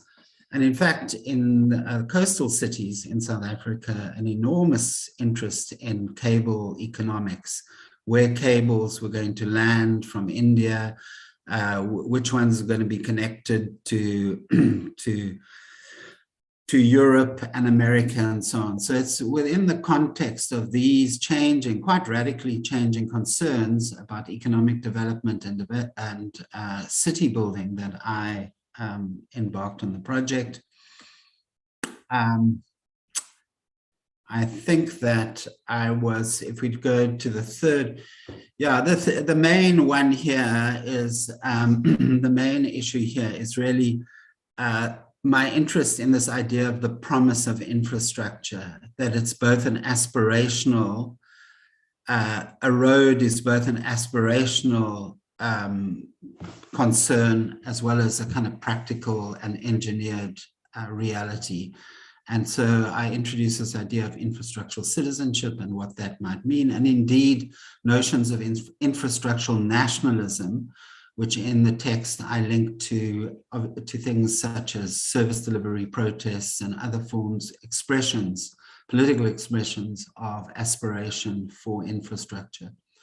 But the central concern really of the book, I suppose, is this idea of why in Africa generally and in South Africa, particularly since 2019, when the smart city came on to the national agenda as a major issue, have the proposals really focused so much on externalizing these cities as new precincts or new developments on or beyond the urban edge. And now even in remote areas, rural areas, such as Port St. John's in the Eastern Cape, the proposal really is a kind of smart from the start or smart in a box kind of paradigm, which really sees fairly limited discussion of integration of smartness within the existing urban fabric.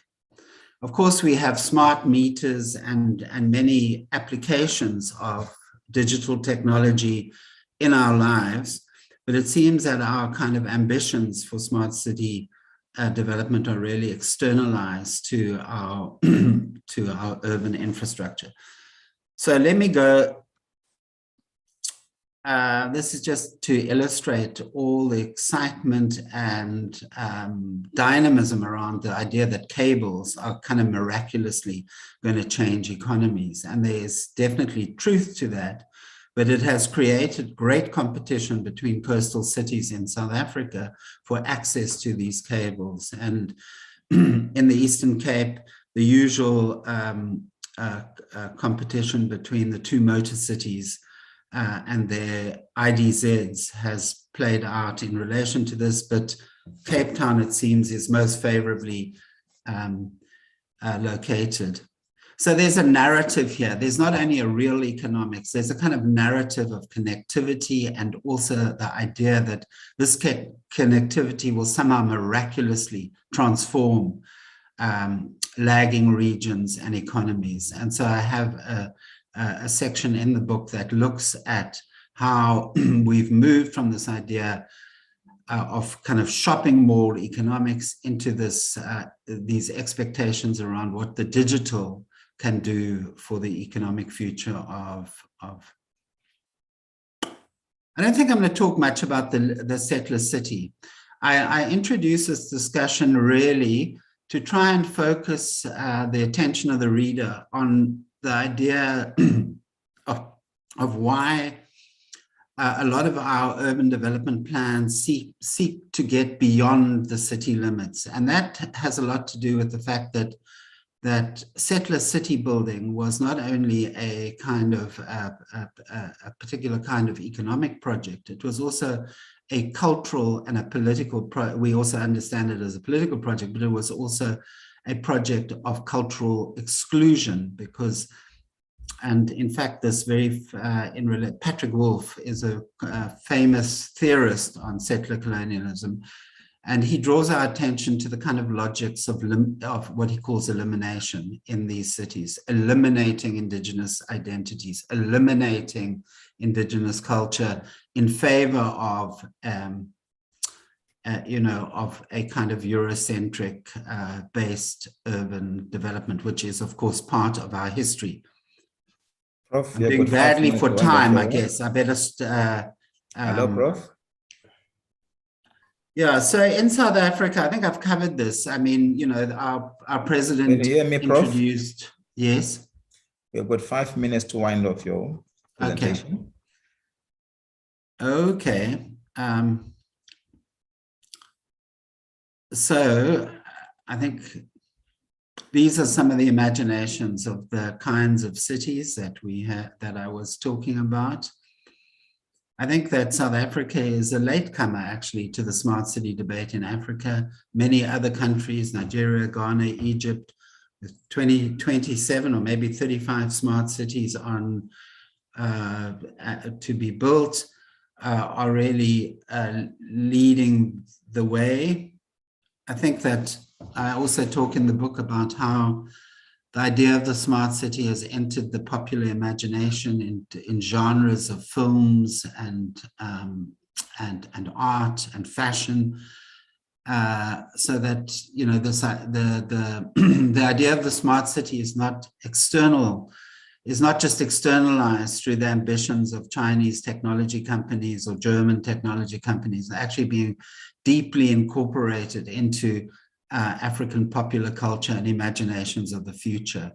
And that really is the essence of my book, is really to counteract this kind of elitist, precinct-driven, middle-class vision of an external smart city, and then the opposing narrative, which is the best way to incorporate smartness in our cities and in African cities is through a much more democratic or open and democratic process of free internet access, living labs, city labs, observatories, smart metering, community involvement, and expanding access.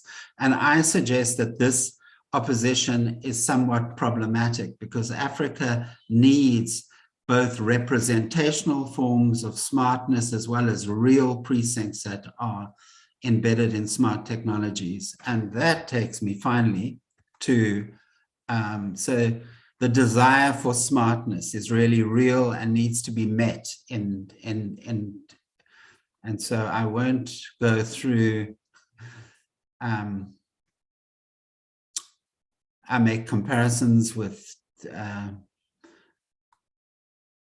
end up looking at the inner city dynamics of Buffalo City, and the most important slide here is the one that shows, the one that shows some of the constituent elements that could be incorporated into a strategy for smart city development that spins around universities and the medical infrastructure in the inner city of East London. And we look there, we have a multitude of knowledge producing, science-oriented institutions that are embedded within the city center itself, within a couple of kilometers of each other, including hospitals, private and public, private higher education institutions.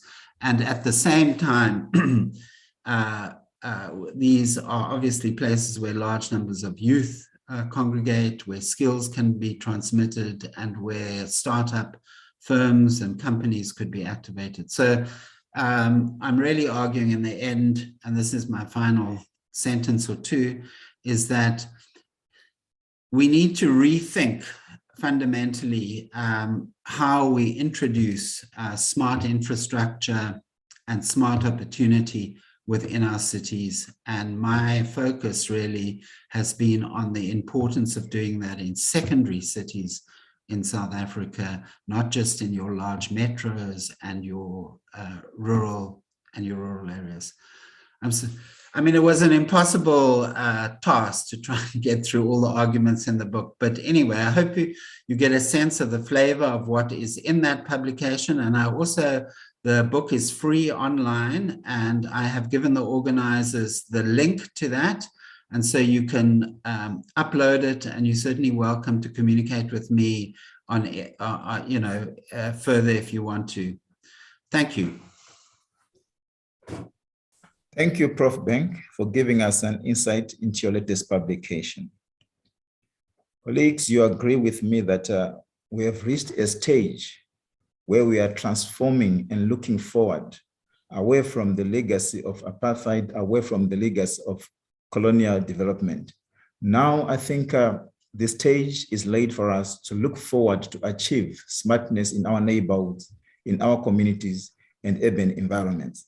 I think this book comes at a timely stage when I think our mindsets are ready to focus on these future developments, because I think we can't remain stuck in the past, in as much as we know that we need to redo some of those institutions that were put in place. But I think the time is ripe for us to try and achieve smartness.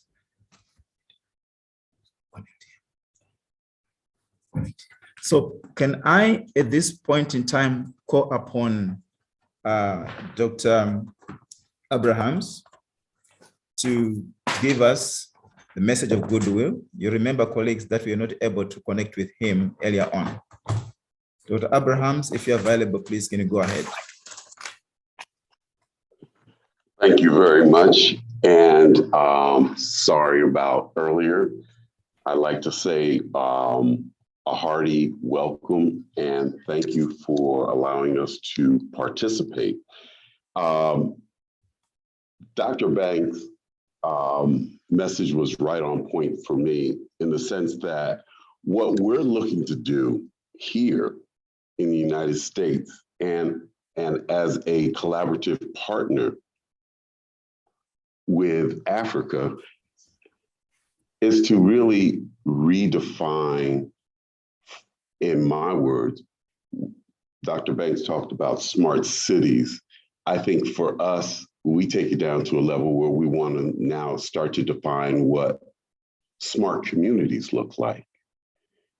And especially as a result of the pandemic, we actually, I believe, have a tremendous opportunity. before I get to the point about the smart cities and what we're looking at in terms of that, one of the first issues that we looked to address during the pandemic was really just the dynamics of the impact that it had overall on the lives of our students, on the lives of our faculty, as well as the communities. We looked around in the DC, Maryland, New York area as it evolved. And one of the things that came out very prominent for me was that we have to take a different approach towards looking at improving housing and addressing the indices of housing. And one of our first efforts here that I had was to establish a HBCU for those, that's the historical Black institutions, as well as minority institutions, to create a collaborative. And the idea of the collaborative is very much in line with what we're doing here today. And that is to bring a bigger voice for our students, for our researchers and faculty to discuss the issues that impact our communities the most. And when we look at smart cities, again, Dr. Banks is absolutely right.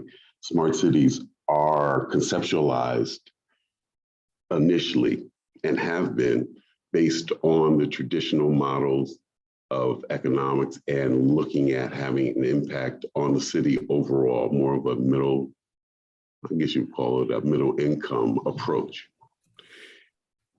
What we would like to do is to look at how does smartness, what does smartness look like in our communities? What are the fundamental elements of smartness that we should look at addressing? We have environmental issues, we have social issues, we have governance issues, we have housing affordability.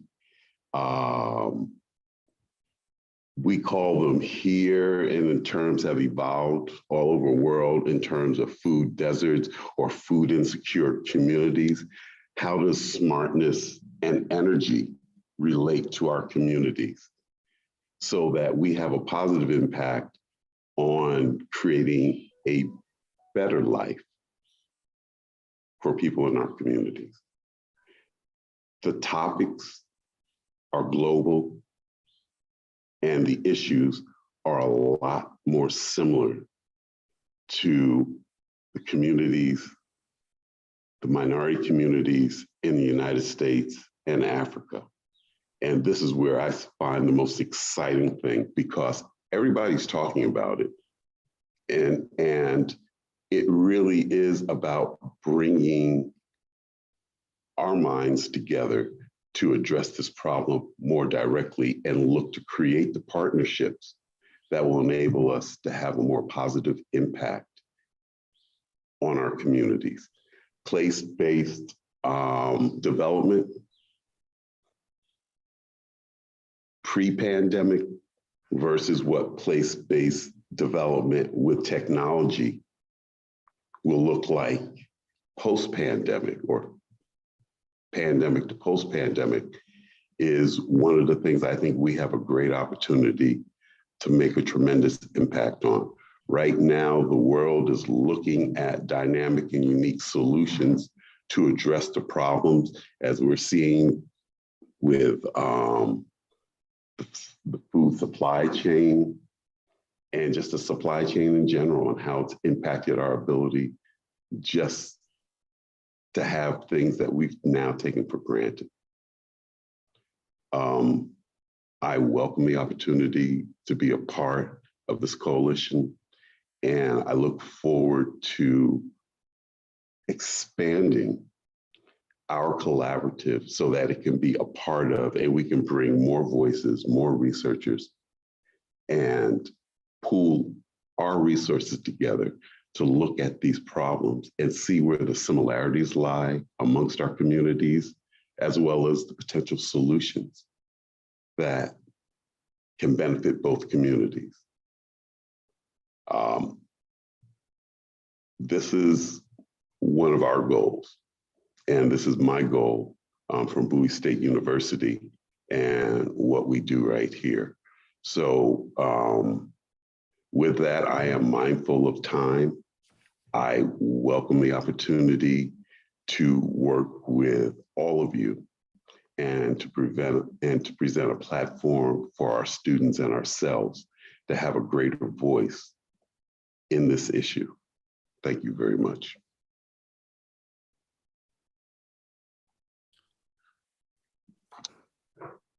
With that, I would like to turn it over so that we can get closer to our objective of timelines.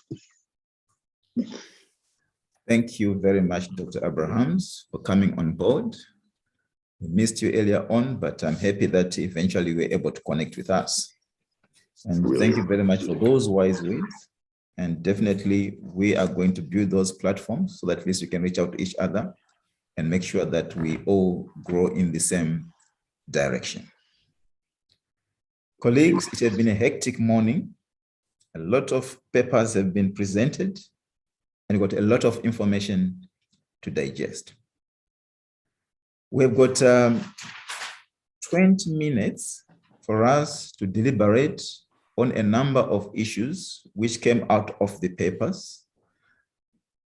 Our presenters, I believe, they are still here, waiting for their opportunities to answer and clarify on a number of issues which you have in mind.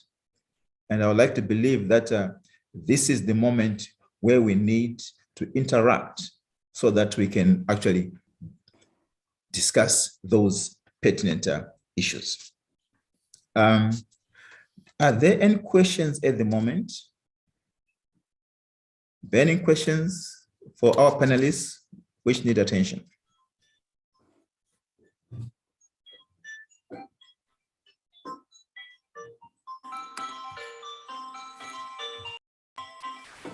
At the moment, I'm not seeing anything. Can I allow Professor Sanusi to quickly round off his presentation? Remember, he was cut off because of connection problems. Prof, are you there?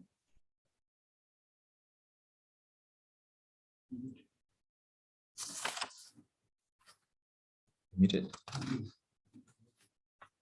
Prof Sanusi, are you there? Can you hear me? Yes, Prof. Can Okay. I give you just 5 minutes to wind off your work? It's okay. Thank you very much. I think the summary of the presentation is that the National Housing Fund has not been as useful as we expected it to be. Now, we now have a large number of people outside the formal financing system, housing financing system. These people are found largely in the informal system, cooperative societies, self-saving, and loans from friends and family members. I think that is the part that is most important for us here in Nigeria, particularly the cooperative societies.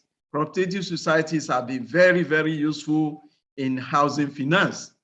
Now, I think the major reason why they are so important is that it's very easy for people to operate with the cooperative societies. Very, very easy for people to operate with cooperative societies. And for that reason, cooperative societies are becoming more relevant in housing finance instead of the formal housing system that we have. Now, if we look at the Nigerian situation, like I said, if you look at this case study, 85% of the people depend on cooperative society. And most federal institutions, most state government institutions and local government institutions have cooperative societies because cooperative is important.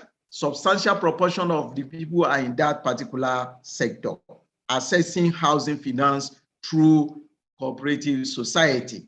So as a result of this, at the end of the day, we have a very good example from which Nigeria can draw more facilities. For example, Central Africa has been helping many African nations for housing finance.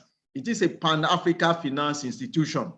Nigeria is a contributor to this, Unfortunately, it is not drawing much facilities from this. So as far as the future is concerned, more people will be found patronizing the informal financing system. It is open to all, and internationalization is expected through diaspora funding. So at the end of the day, what do we expect as solutions? Let's just briefly look at it. We expect that the formal system should be more flexible. It should be more flexible. And then more capacity building should be provided for microfinance institutions. The private sector should be more forthcoming. Private sector should be more competitive in pricing and delivery of their services. Finally, as far as the informal sector is concerned, more and more people will continue to rely on it.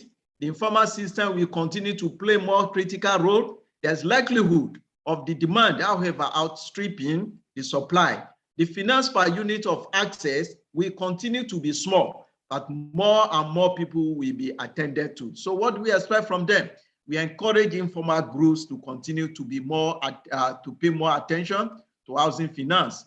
We need to build their capacity, and we also need to encourage collaboration, even within the informal system. And then we provide tax incentives for people, for these microfinance institutions, the cooperative societies, because cooperative societies pay tax. So those of them that concentrate attention on housing, they should be encouraged to, by way of tax relief. So largely, in conclusion, is that the basic principles of Africanism must be reflected in housing finance in Nigeria and indeed other parts of Africa. Solidarity, happiness of all, homeliness. There's no, in the traditional society, nobody is homeless. Communality, care, and cooperation. I think if we are guided by these basic principles of African living, the housing finance problem are likely to be addressed better than we have them now. Thank you very much. I'm sorry for the break in transmission all along the presentation. Thank you very much. Thank you, Prof. At least I'm happy that we managed to wind off the bit of your presentation, which was not covered. Yes. Colleagues, it's now our time to interact on a number of issues which were raised by our key speakers. Shakira, your hand was up. Do you see that the question online? No, Prof, there was someone's hand up, but he's lowered his hand now. Okay, thank you. All right, colleagues, we have heard quite a lot of informative presentations, ranging from key issues raised by the US Consul General through some of the pertinent questions which were raised by Martin in a bid to change lives, going all the way to Prof. Sanusi, who raised critical issues about housing finance and its impact on housing delivery. And lastly, key issues which are futuristic on smart cities. Colleagues, to me, I think there is quite a lot to digest, but if allow me, I'm always puzzled by the fact that development during the colonial and apartheid times was moving very fast on the wheels of colonial capital, and housing at that time was also provided in a bid to make sure that production continued. Prof. Sanusi, is there a reason why housing finance is dominated by state-owned institutions. Yet, on the other hand, private capital seems to be shy of investing into housing, especially for the low-income people. You have shown us statistics in Nigeria where about 22 million housing deficit is almost unimaginable to achieve. Why does private capital shy away from investing into low-income housing? Why should this be a burden of state-owned institutions?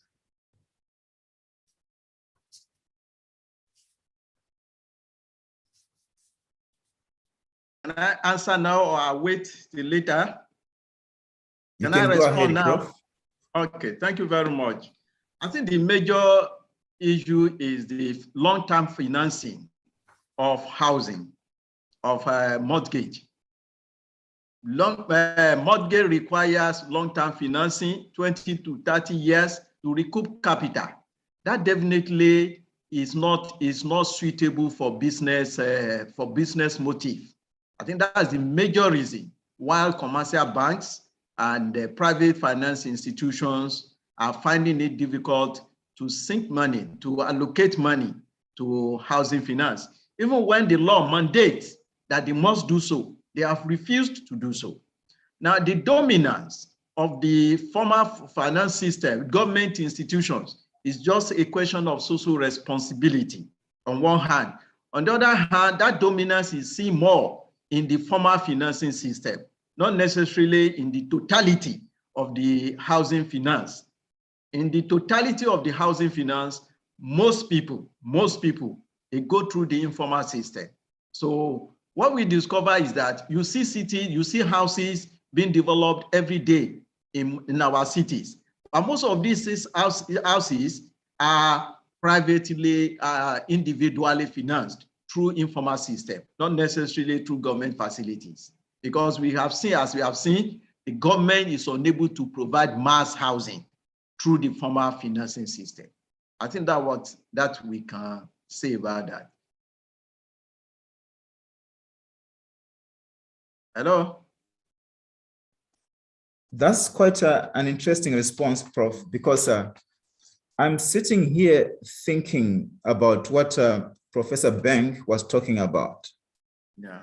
If indeed we need to achieve smartness in our cities, if indeed we want to achieve smartness in our neighborhoods, are we able to build this smartness using state-owned financial institutions when private capital is not willing to participate? Okay. I think the participation that will be required by the private sector for this particular purpose is more attractive. It's more attractive than financing housing, than giving mortgage housing. Now, in the smart city system, the private sector will be engaged directly for the purpose of making profit. As much as they are developing the city, they will also be making profit.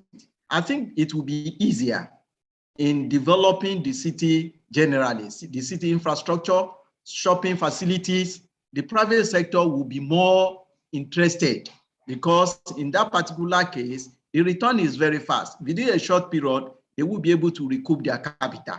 But for mortgage financing, government itself has already created a problem by saying a loan for a period of 20 to 30 years. And one of my suggestions is that we should overlook that particular dimension. For example, cooperatives give loan for 3 years and people are still paying, people are still patronizing. Why can't the formal system look at this particular advantage? People will still do it. So I think for smart city, the private sector will be able to participate, provided there's no law constraining them, as in the case of the National Housing Fund. Thank you, Prof. Sanusi. Yeah. Let me go to Prof. Bank and probe further on this issue. Prof. Yes, no, it's very interesting debate, yes. Indeed. We are looking at private capital here. And if I'm not mistaken, if we look at infrastructure in low-income housing, in low-income neighborhoods, it is in distress. Yet we see advancement in as far as smartness is concerned in technology. We are seeing all these cell phones flooding low-income environments. But yet, critical areas which form part of the backbone in urban neighborhoods are not being addressed. At what stage are we going to see big capital trickling into these neighborhoods to make sure that we catch up with this issue of smartness? Yes, I mean, this is a very interesting debate. Big capital is starting to move into these neighborhoods with products for sure, because there are many, many users.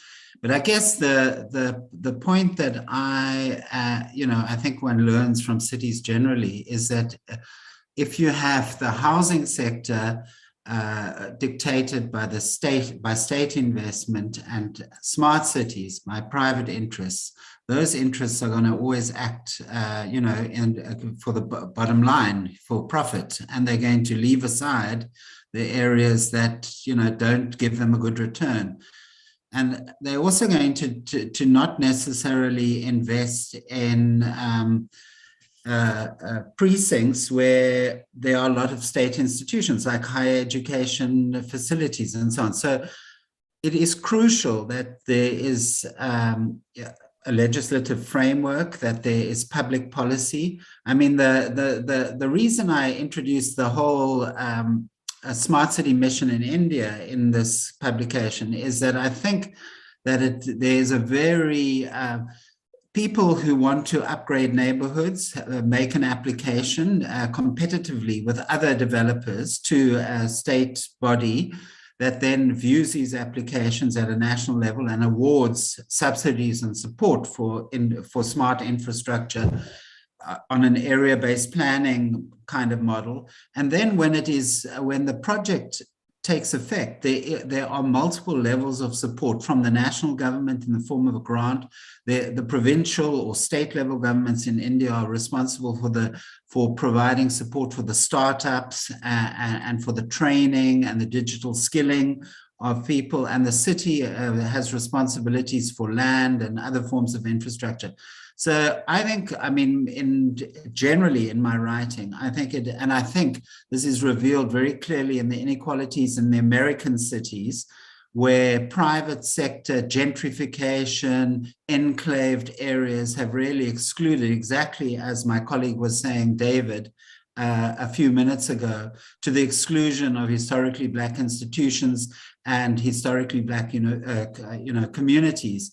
This is exactly the problem we can face in Africa. And that's why it is really crucial to tie these moneyed interests into an equitable and democratic agenda that extends access and not just, services elites. And I think that's where I think this idea that, because there is capital in the sector, the state doesn't have to worry so much about it.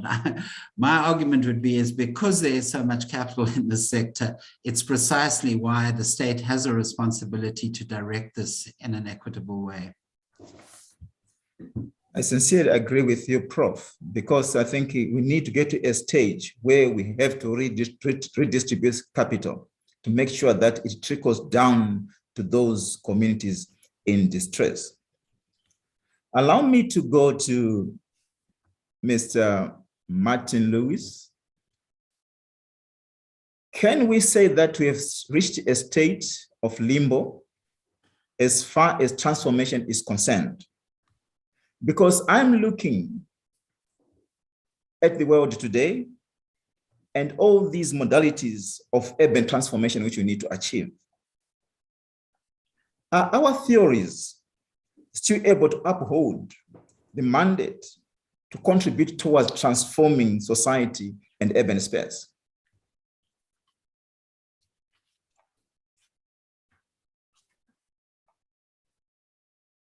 Martin? Thank you for that. Thank you for that question, Prof. Yeah, very interesting. I don't think we've reached a state of limbo. I think where we are is that there was a lot of focus on specific aspects of transformation, with regard to numbers, with regard to trying to change certain areas, trying to build sort of, I want to say, new cities, not in the traditional sense that we understand new towns, for instance, but not that, but new cities, integrated cities that we want to achieve. The problem is that the way that it's being addressed, it is developer driven. It is what money can the developer gets out of that. That is where the driving force is in most cases, and I think that is where we fail. But I think transformation, and that's what I was arguing, it goes much wider. It goes much wider than just the physical development. It goes regarding the way that we look at existing spaces, for instance, the way that we approach developments. We've heard many instances within a South African context where reference is made to traditional authorities. Have we really embraced that into a planning system? They talk about doing that, looking at that, but and that's a question that I've asked. You know, we speak about informality and informal settlements and informal development, but is it really informal in the sense that we in Africa understand it or should understand it? So I think it's definitely not a limbo, but I think it's a mindset. The way that we think about it, the way that we think about our practices, the way that we think about and implement our policies, the way that we develop our policies. And I think that is what I'm challenging everyone is to let's look at that. Let's really try to not only change the physical, but let's change ourselves. Let's change the way that we look at it and the way that we approach it. Thank you, Martin. I think I like that response with a focus of changing our mindsets, changing ourselves, because as long as we don't believe in change among ourselves, as long as we don't embrace that need for change, I believe we always have problems. There is a question from one of the attendees. I think this is Samuel, and it is a question on how the cooperative system in Nigeria can move to a more formal and integrated housing finance system across Africa. Prof. Sanus, are you able to respond to that? Okay, thank you very much. The cooperative systems, particularly those within formal institutions, they could be able to do that. But primarily, can you hear me? From Brendan? Okay. But primarily, the interest of the members of the cooperatives is important to the cooperative societies. Now, to move outside their institutions or to go to the formal system is not impossible if they can collaborate, enter into partnership with the formal system, particularly the private sector, and sometimes even the banks, and particularly the microfinance systems all over Africa. So they can collaborate in matters of partnership, in matters of collaboration. The cooperative societies can enter into the formal financing system. But first and foremost, their interest is to serve their members. Okay, we have seen within the towns, for example, in my own university, we have 3 cooperative societies. And these cooperative societies, most of them have land, housing land outside the university system. Now they buy the land, they do the planning, they allocate the land to the members, and then each members will develop. They also finance the housing for their members to develop. So if we get to a stage where the cooperative societies enter into partnership with the former institutions, particularly the governments, the state government and the local government. I think they will be more relevant for us in housing finance through the former system. Partnership and cooperation, I think these are the underlying principles that can help the cooperatives to move outside the confines of the membership of their society.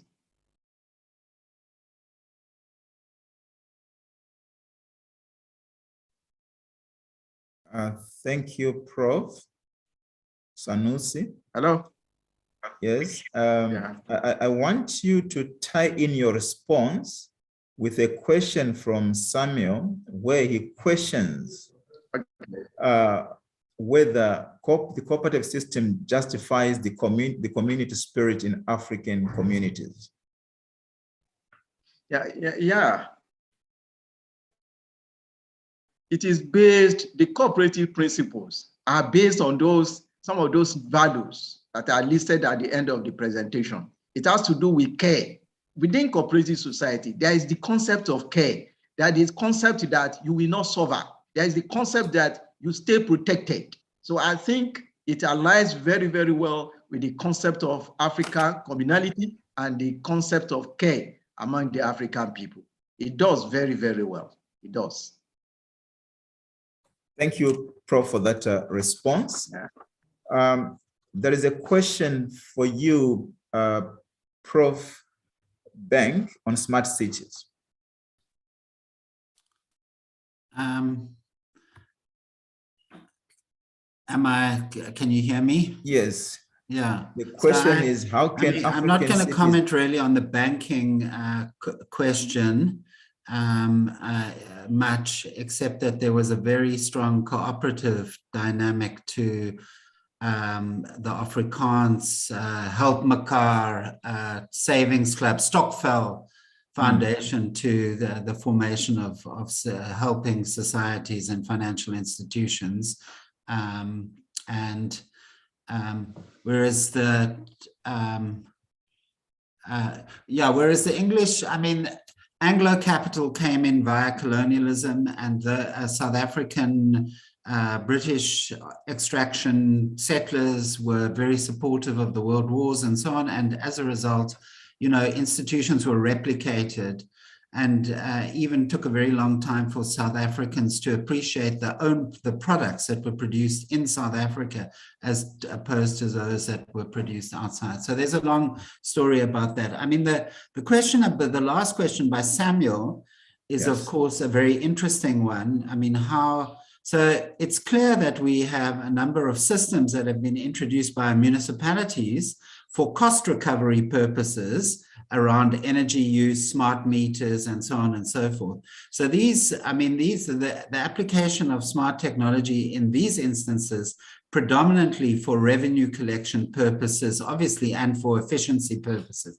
But there's really very little community participation or ability of community members to interact. So, you know, for instance, I mean, a very good example is, and, you know, many other members in other parts of Africa will know this, where transport infrastructures are formed through a kind of interactive way where communities indicate where they need to be picked up on apps and so on and so forth. And it then creates a bottom up. So some of the things we need to look at in South Africa is the ideas like the creation of living labs, which is something that has been used mainly in rural areas, where community members can feed in information about how their lives are lived, what they are needing, what their challenges are, etc., and try and work out joint solutions around some of those problems, rather than being at the end of a very managerial and high-tech value chain where municipalities then seek service providers in particular areas of activity, and they're often external to those cities or those communities. When the systems don't work, there's no one there to repair them. So there's it's really an important question and something that requires, I mean, there's a lot of opportunity, as David was saying earlier, for this kind of community level smartness to evolve in all sorts of dynamic ways. But it does require democratization of that debate. Thank you very much, Prof, for that response. There's a question from Brandon where he is asking Dr. Abrahams to comment on community-based or city banks.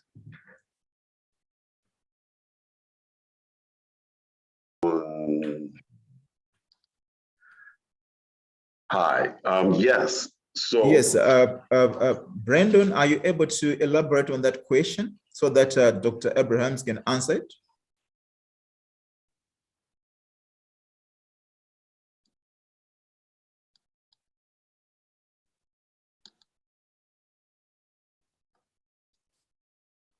Brandon, are you there? Okay. Dr. Abrahams, are you able to comment on the issue raised by Mr. Boyce? Repeat it one more time, and yes, I can.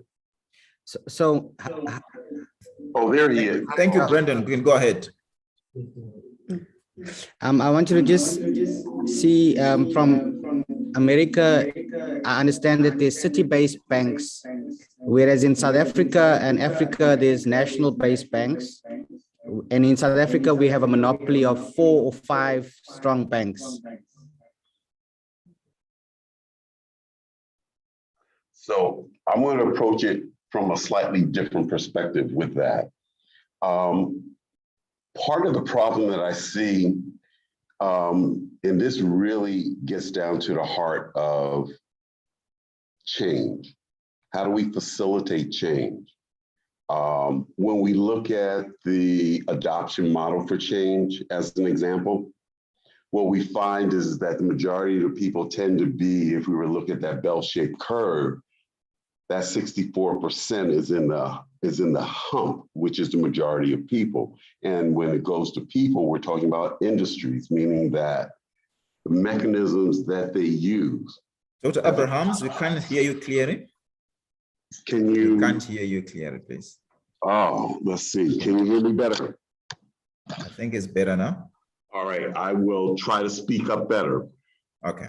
Part of the problem when we look at the model is that we need to be identifying those entities that are willing and are interested in change of the financial model. There's in Colombia, Medellin, Colombia, South America, the World Bank, as another example, are looking at innovative ways of addressing smart cities. And part of that innovation can be collaborative. We need to be reaching out to places like the World Bank so that we can create demonstration models, because that's the only way that you start to facilitate change. People have to see the change in their community, meaning that if you want to facilitate that, we need to know what's going on in the world. You know, Medellin's in Colombia, South America, is looking at that very same issue. So I think that part of gathering this data and understanding where the innovativeness is taking place around the world as it's directed towards marginalized or poor communities. When we look at the financial systems, we need to identify where the innovation is taking place, meaning that people are interested in exploring different approaches and understanding the approaches that they're using, and then reaching out and creating models that are more befit of our communities to demonstrate that it's replicable and sustainable if we're going to help facilitate the the type of change that you're asking the question on. I hope that gets to it, Brandon. If not, please, if you're on right now, give me some feedback.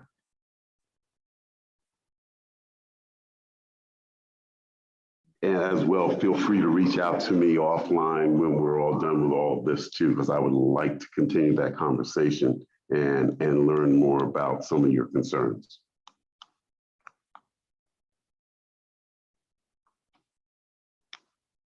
Thank you.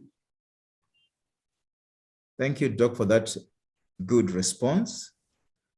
Shakira? There's a question from Dr. Ojo Fajuru. I'm unmuting him and allowing him to speak. Please go ahead. Thank you.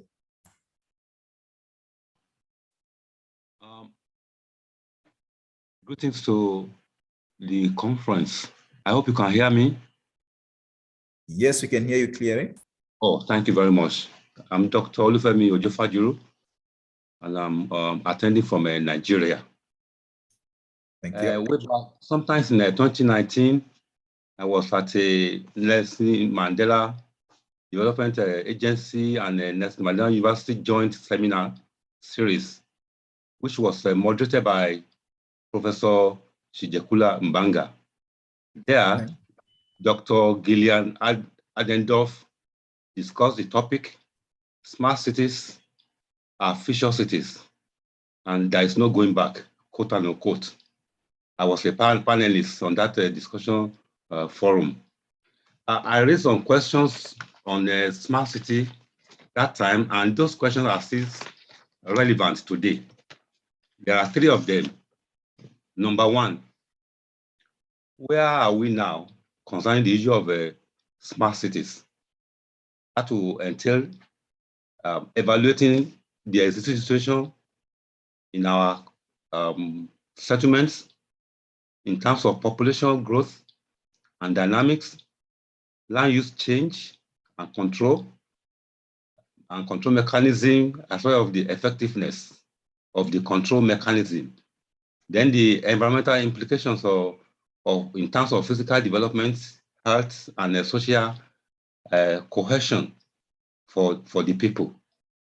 Then what about governance and service delivery systems? All this we need to evaluate where we are now and establish the gaps to be filled. The second question is, where is our destination? Our destination that is desired is the ideal smart city built on a sustainable urban development policy and a workable framework to develop the smart cities in Africa and even in the world over. Then the third question is, how do we get there? The methodology and modalities that we can adopt include to grow the economy and build infrastructure to maintain and also improve environmental protection and social cohesion, so that we can attain the sustainable smart city of our dream in Africa. So we need to use technology to build our digital city. We also require artificial intelligence too. Then we need to embrace sustainable green energy to make the cities the smart city of our dream. I think by the time we're able to answer these three questions, we will surely get there. Thank you very much. Thank you very much, Dr. Ojo. I'm sure Prof. Bank is online. He's able to respond to those issues. Prof, are you there? I am here. Thank you. Wow, those are very all-encompassing questions. Where are we now? I don't think where we should be, to be honest. That would be, I think we have a lot of master plans for very grand developments that are sometimes beyond budget of cities and even countries. So there needs to be you know, my main argument in my book, which I recommend that you have a look at, is that we need to think more about precincts and neighborhoods. So we need to kind of scale down our ambition without losing the excitement of the smart city concept and the importance for our cities and neighborhoods to get on board.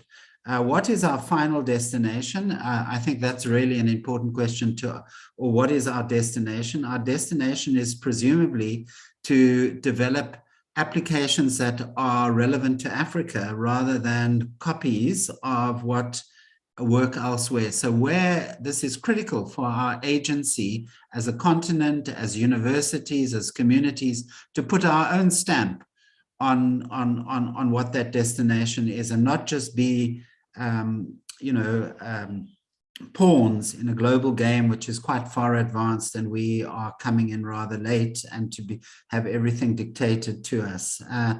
How do we get there? I think some of the answers to the getting there part of it, and what I think, you know, the main thing is that let's not underestimate the role that precincts and in-city neighborhoods must play in this process.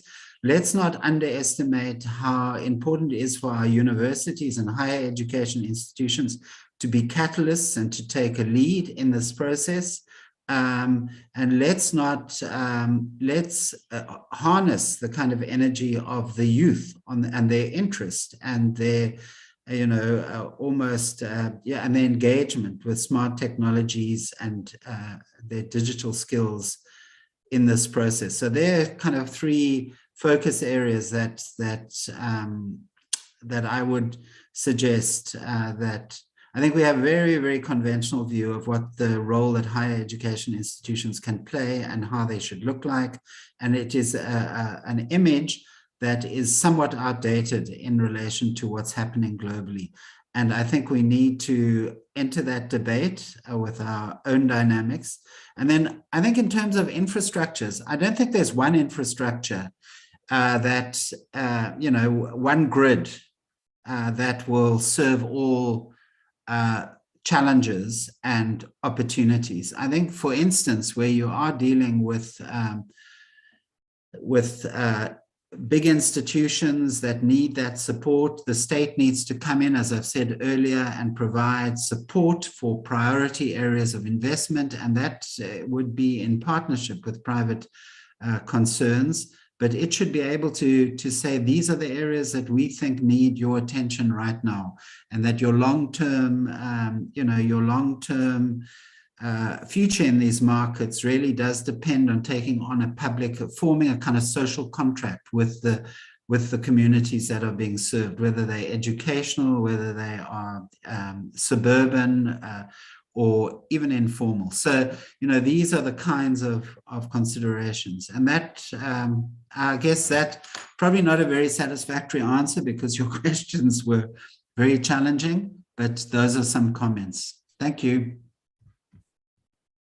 Thank you, Prof, for responding to the questions. Colleagues, I think at this juncture, allow me to close this plenary session. We are already 10 minutes into our other session of the symposium.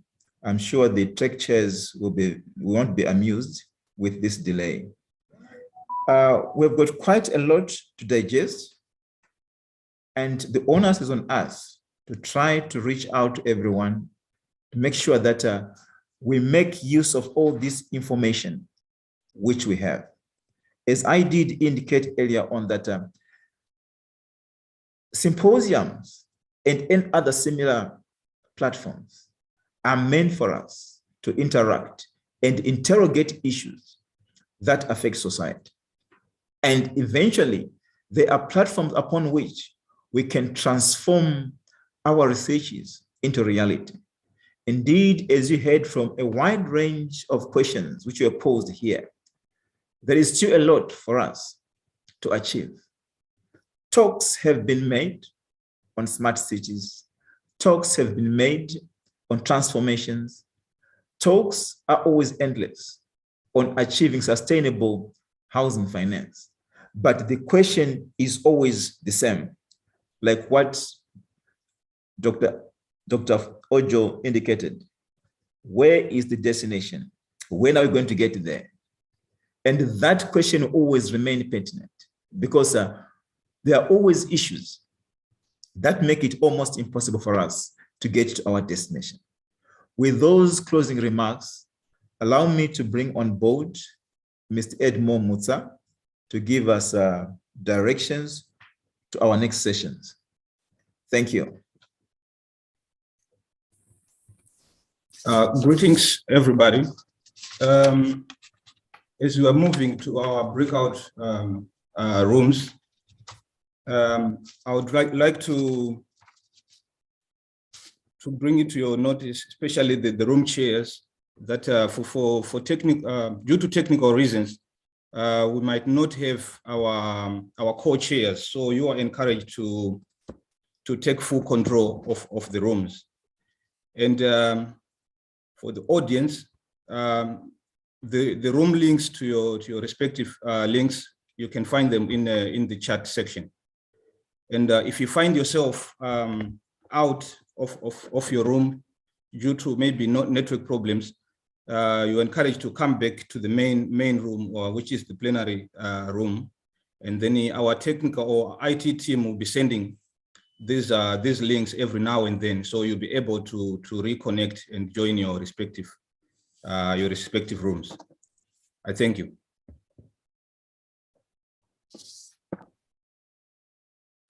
Thank you for that, Mr. Edmond Mutsa. I think, colleagues, we are running behind time. Let us move on and join the different tracks. Thank you.